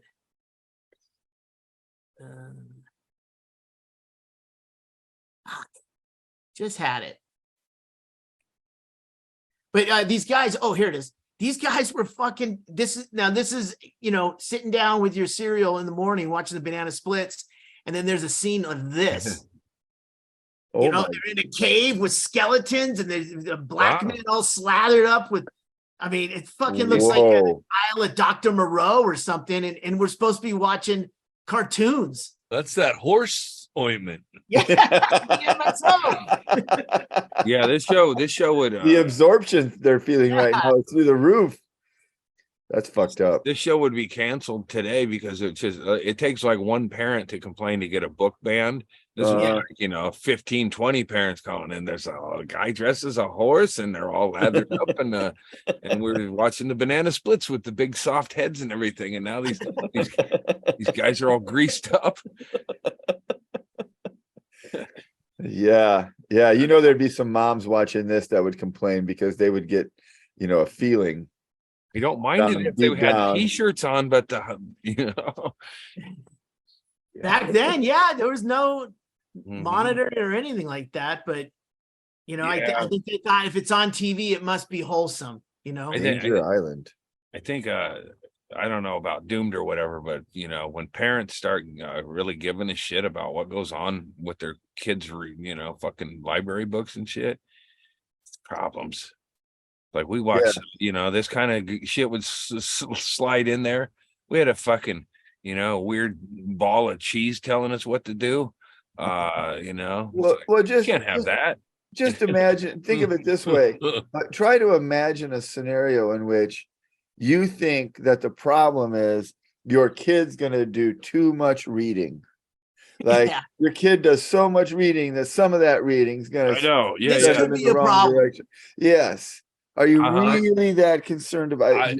Really think that that's going to happen? I just had this conversation with my grandparents and my dad when they were visiting me the other week, because as a kid, I was left unsupervised a lot and I didn't know what to do. And I went to the library.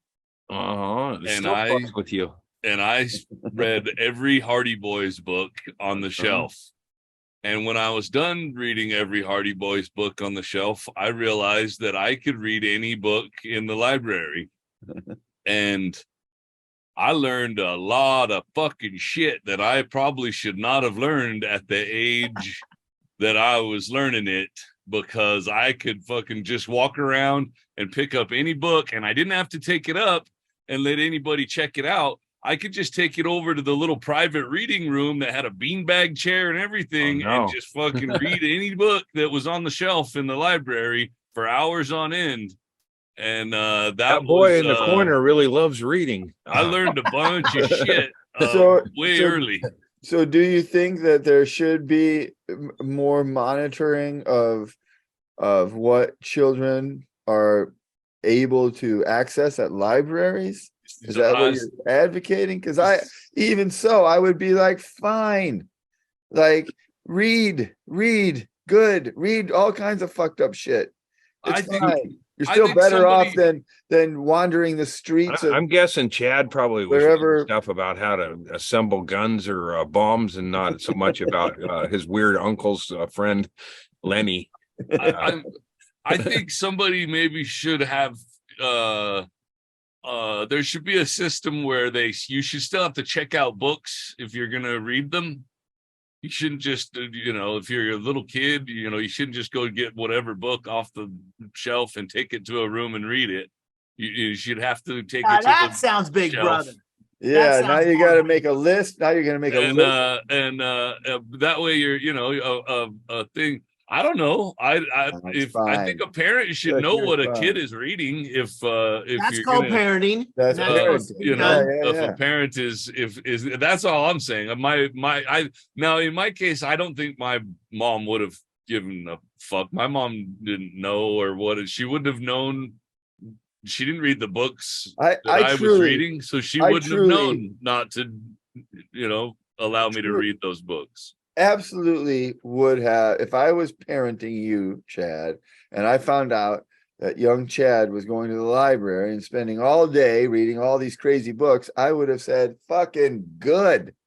I don't care what kind of crazy shit he's reading. It's still an overall a plus. I'm for it. Do not hinder this activity in any way. All you're going to do is get him to stop reading. You're going to be worse off if you try to police this action in any way. Let them go.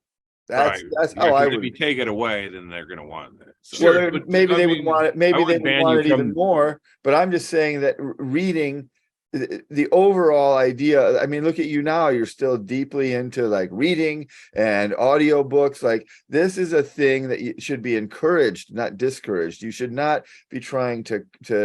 Yeah, I'm not saying it shouldn't be. I'm just saying this from I think that a parent should know that what a child is reading, so that they should, I don't think a child should have unlimited access to books the same way I don't think a child should have unlimited access to movies, is what I thought you were asking in the first place, I guess.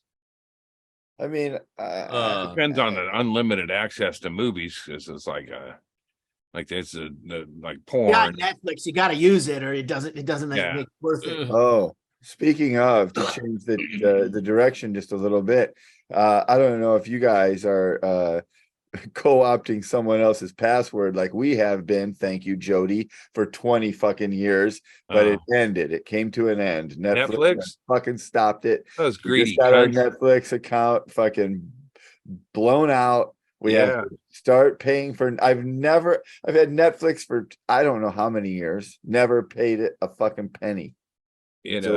Same thing happened to me with Disney. I had Disney for about a year or two from guests leaving it live, and now I'm invested in the Mandalorian, and now I can't get it anymore. Like I'm not doing that. That talk about grooming. They give me free service or allow free service to happen until I really reluctantly. We'll see. The Mandalorian tug at me, and then now it's gone. So yeah, fuck you, Disney. I hope you're happy with your corporate gains. And I tell you, what about Ron DeSantis taking on Disney now? Yeah, they're fucking woke, man. They woke up to the fact that people were getting free fucking shit. Oh, that's what woke means. Yeah, they got a stickness. You finally realize someone's taking advantage of you. Yeah, I got all woke and realized my parents were sex traffickers. That's when I woke up. Go, wait a minute here. God damn it. Oh shit. But when you're woke, then you can't turn it off, and you're like, everything's so clear now. Hey, I've got a 56-second clip of Danger Island. You guys into it? Yeah. Okay, Chongo. Chongo. Chongo. I bet they would have bummed out the Gilligan's Island people. Hold on. I got the wrong one on there. Could they have clicked with Gilligan's Island, or would they have just ruined it? No, because they had a boat. Oh shit. Wow, violence. It's basically kind of Big Jim-esque. A lot of pies in the place. Yes. Crocodiles. Oh fuck yeah. Oh man. A little slapstick.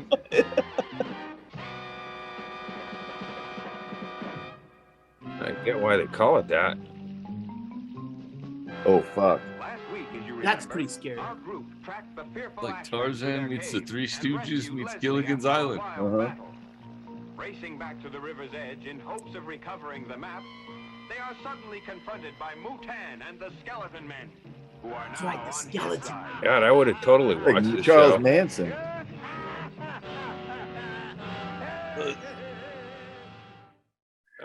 Whoa. The only reason I didn't watch that show is it was not provided on my channel, or I would have Yeah, you'd have been into that. I would have watched that too. Yeah, I had never heard of that or seen that at all. I'm gonna watch it after we're done podcasting. Yeah. That's some pretty Big Jim's incredible would have shit. totally hung out at Danger Island with those dudes.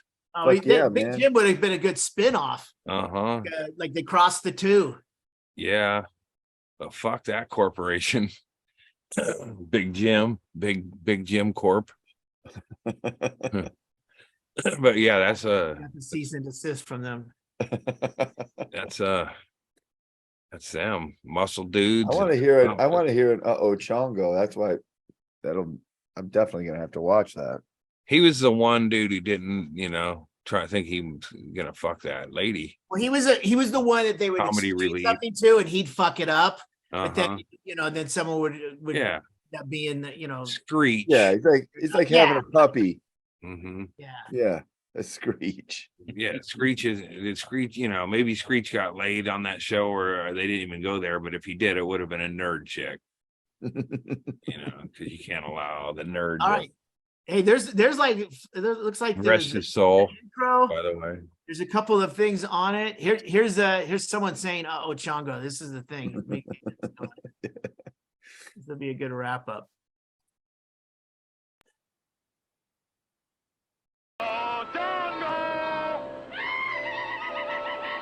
Oh shit.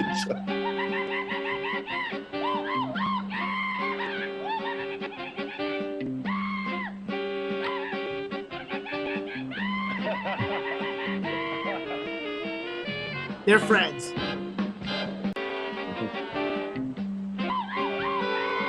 Yeah. Good friends. Going down Spread Eagle. Him too. And You've already told him. He hears fine, he just can't talk. Excuse me, Chongo. Oh, Chongo God. can talk perfectly, only not with his mouth. Sometimes those bird calls and cat calls and whistles. Why is he Is that coming from somewhere else besides his mouth? So, like, can you imagine, like, like you're a guy in a band and you at the photo shoot, you put on a hat. Now you got to wear that hat for the rest of your fucking career. Imagine this guy goes out and does that fucking voice, and now he's got to do that on set all day long in the tropics. But it's not even what I thought. I thought Chongo was going to be the one who was saying, Chongo, like it was it was the only thing he knew how to say, one piece of English he picked up. But that's how they called Chongo in. Uh-huh. He can understand it, but he speaks. But what did he say? He makes noise out of. He just makes noises. He doesn't say. Not all out of his mouth, though, didn't he say? You said that. That's like a cliffhanger. No, we gotta watch a whole episode Yeah. to see where he makes where he talks out of. Bird squawking out his asshole, and Yeah. I think some cocaine was on the set. Yeah, that would. I'll tell you what. Michael Vincent was there, so there's definitely cocaine. Yeah, for sure, I would be annoyed with Chongo after about 5 minutes. Done. It's already. like that If scene I was from, going to check it out, I was no longer going to after that. Yeah, maybe he's like Robin Williams when he's not acting. Hi, how I are was you? thinking of Chungo's like here. the guy who plays Chungo's the here. alien, Alan Rickman on a Galaxy Quest. How he's like a totally like Shakespearean actor, but he took the gig and now he's that's all he does now. Oh, alas, I've taken a part. I'm gonna get behind. Oh fuck! Who is that guy? Was he anybody? Did he do anything else besides Chongo? Not after that. I bet, yeah. A cocaine arrest about 5 years later. Possibly a suicide within 10 years, 15 years, maybe. If Chongo's in a nursing home now, I'll be really surprised. See if they have the actors. Chongo seems like he ran hot through life. Chongo was a guy named fucking Kim Kahan was the Kahan stunt school in Hollywood. So he opened a stunt school. Kim, I remember a stunt school because my brother and I wanted to be stuntmen for a while, and Kim Kahan was the only school the only train in Hollywood. Wow, you twin brother or a stuntman would have been cool. I don't know if you could use that. You As have a niche. Well, it would only be cool if one of them was an actor and the other one was the stunt. Oh, That's right. that's where that would come I in see. Yeah. handy, right? Yeah. You could actually use that. He this is him. Kim Khan Stunt School located in Chatsworth, California. So he'll operate martial arts dojo and school. Okay, so he was so he was swinging on a rope. He was a stuntman. He wasn't an actor, maybe. I think once they saw him on Danger Island doing his screaming, they're like, you know what? We think maybe a non-speaking sort of rolling on the ground kind of thing. Need him anyway to do Jan Michaels stunts. So we're really getting 2 for 1 here. Would you like to sign up for our extra chatter like a monkey class? Want to learn to make bird sounds out your asshole?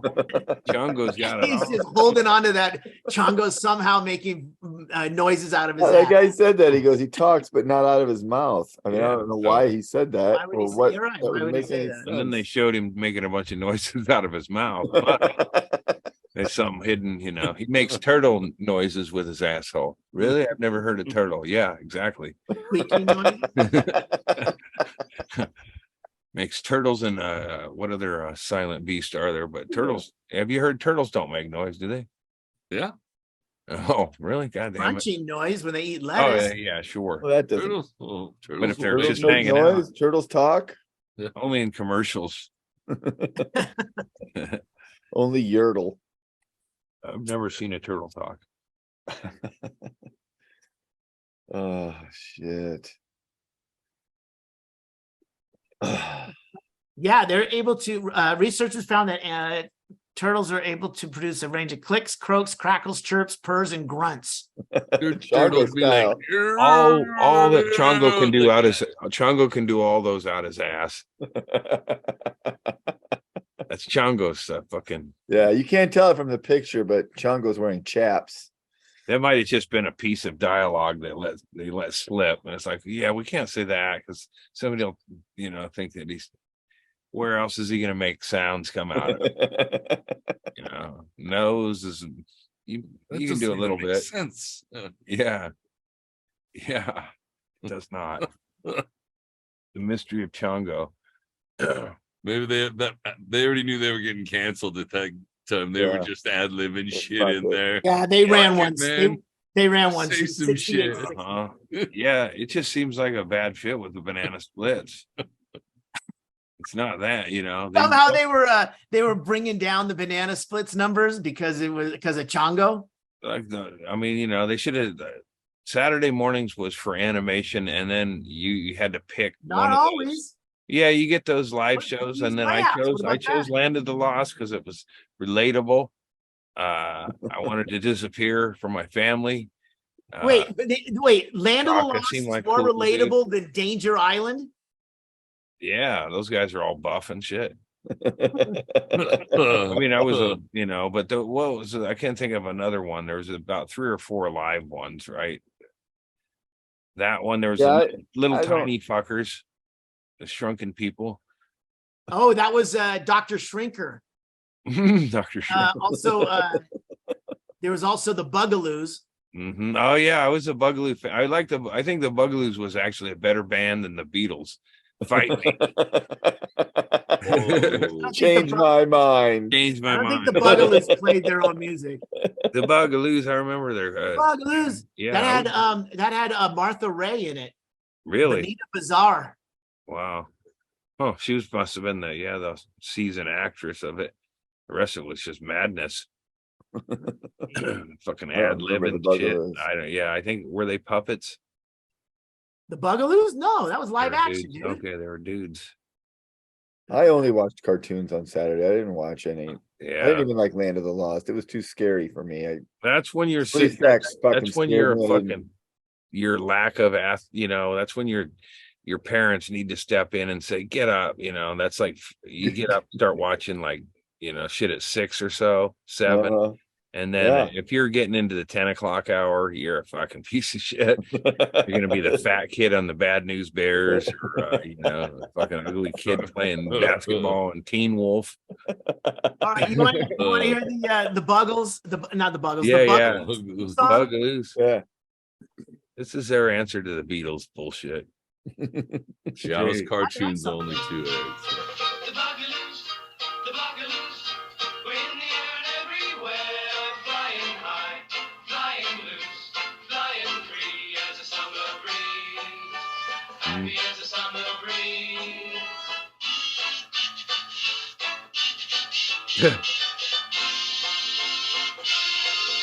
This show was woke.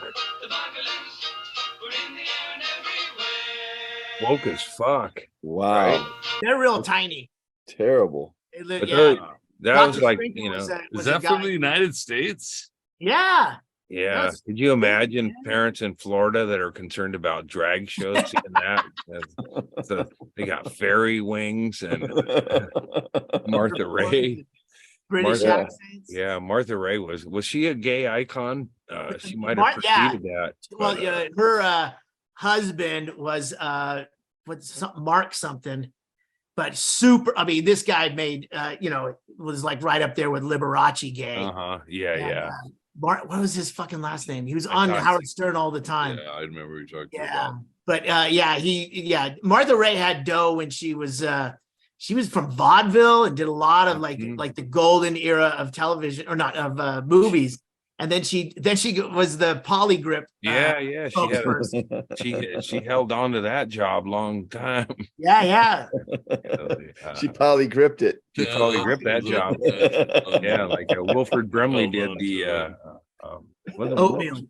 Yeah, oatmeal, and then Quaker Oats. Quaker Oats. Yeah, he's had that for Mark Harris. That was her. Yeah, Mark Harris. Couldn't be gayer. one of the fine Hollywood couples that just was fucking realized that they could be fucking gay together.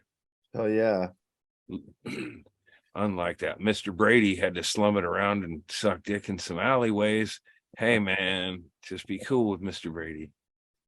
I like that guy, Robert Reed. Oh yeah, you could tell he wanted to get gay when he permed his hair.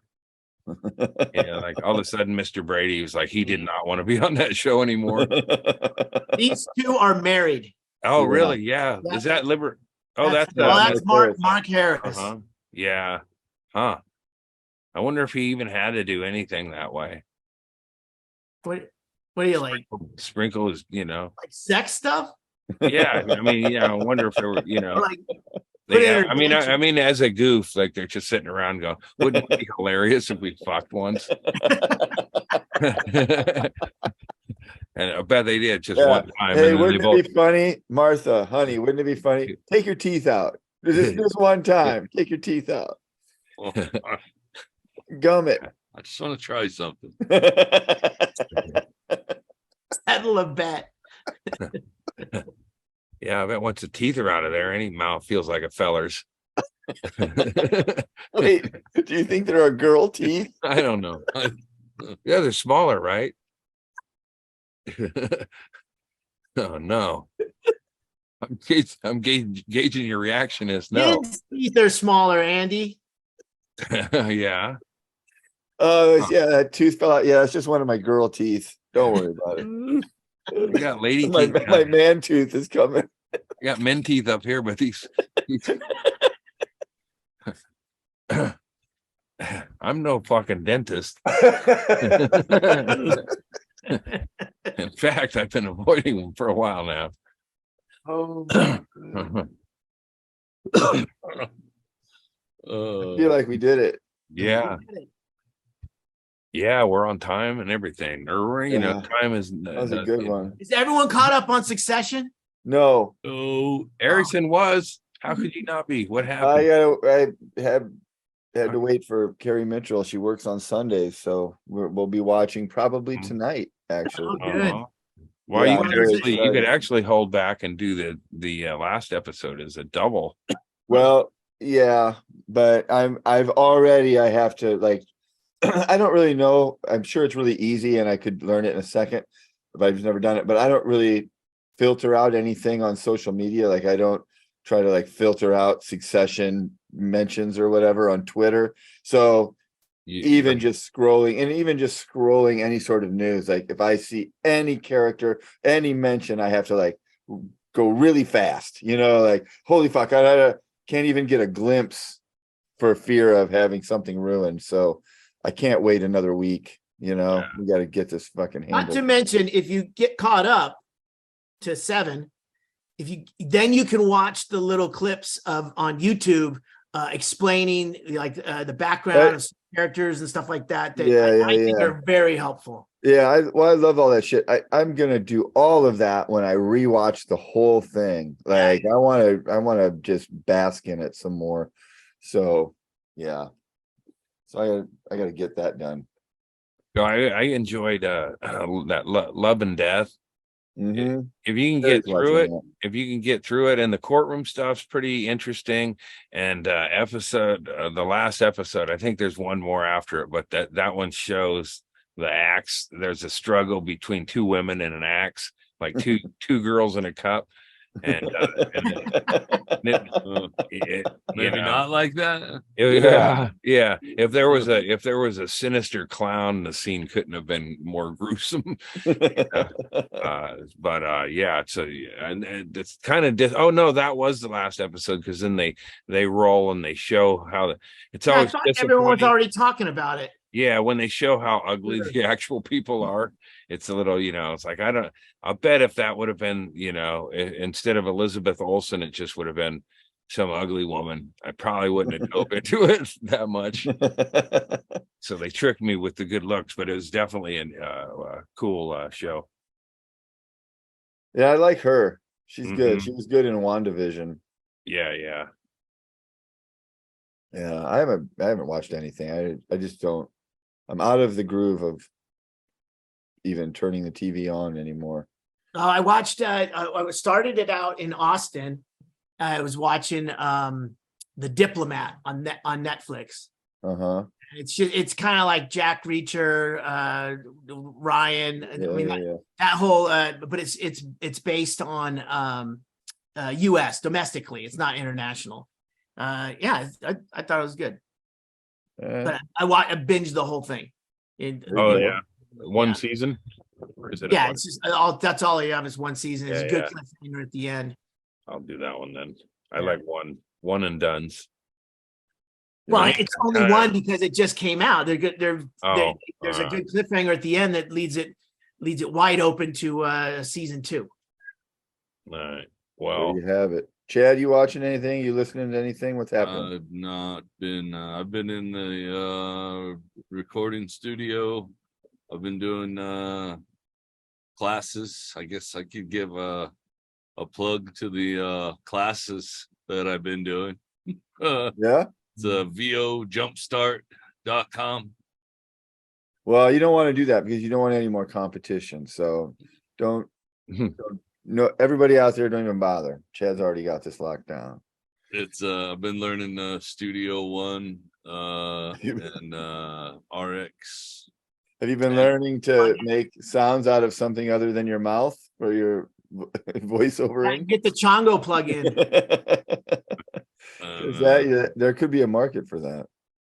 So yeah, I've just been doing these lessons and getting ready to schedule an appointment with this dude that looks he reminds me a lot of Andy.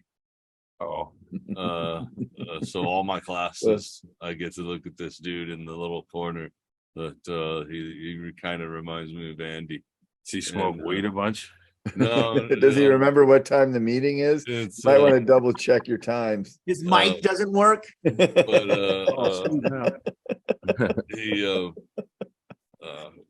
I'm gonna schedule a meeting. He's gonna help me dial in all my settings and stuff specifically for my space, and then I can start passing ACX. Fuck yeah, man! Good for you. Standards. You got the pipes, brother. Excellent. Andy, can I commend you on a great lighting day? Is it overcast? No, it's sunny and the sun just didn't. I was expecting it to shine right in my face, but I think it's just this happenstance of the sun hasn't. Maybe it's a different time of year now. That is a Well, fact. every day is a different time, right? But yeah, 2's a good time out here. It's natural lighting and shit without it being an asshole. Right on. Yeah, all right. Well, that's it, guys. You made it through another one. Congratulations. And thanks for being out there. If you're still with us, we love you. Like and subscribe to our YouTube channel. Tell a friend, and subscribe to our Patreon if you're not on there. It's just $5 a month. Super easy. There you can see it right behind Chaille. There it is. Patreon.com/issueswithandy. Sign up. And I guarantee you we'll put the money we make on Patreon to a good cause. Yeah. So thanks a lot for doing that. If you are a subscriber, we love you and thank you so much. We couldn't do it without you. So thanks for being there. And we'll be back here again next week. We'll do it again. We'll see you then. Later.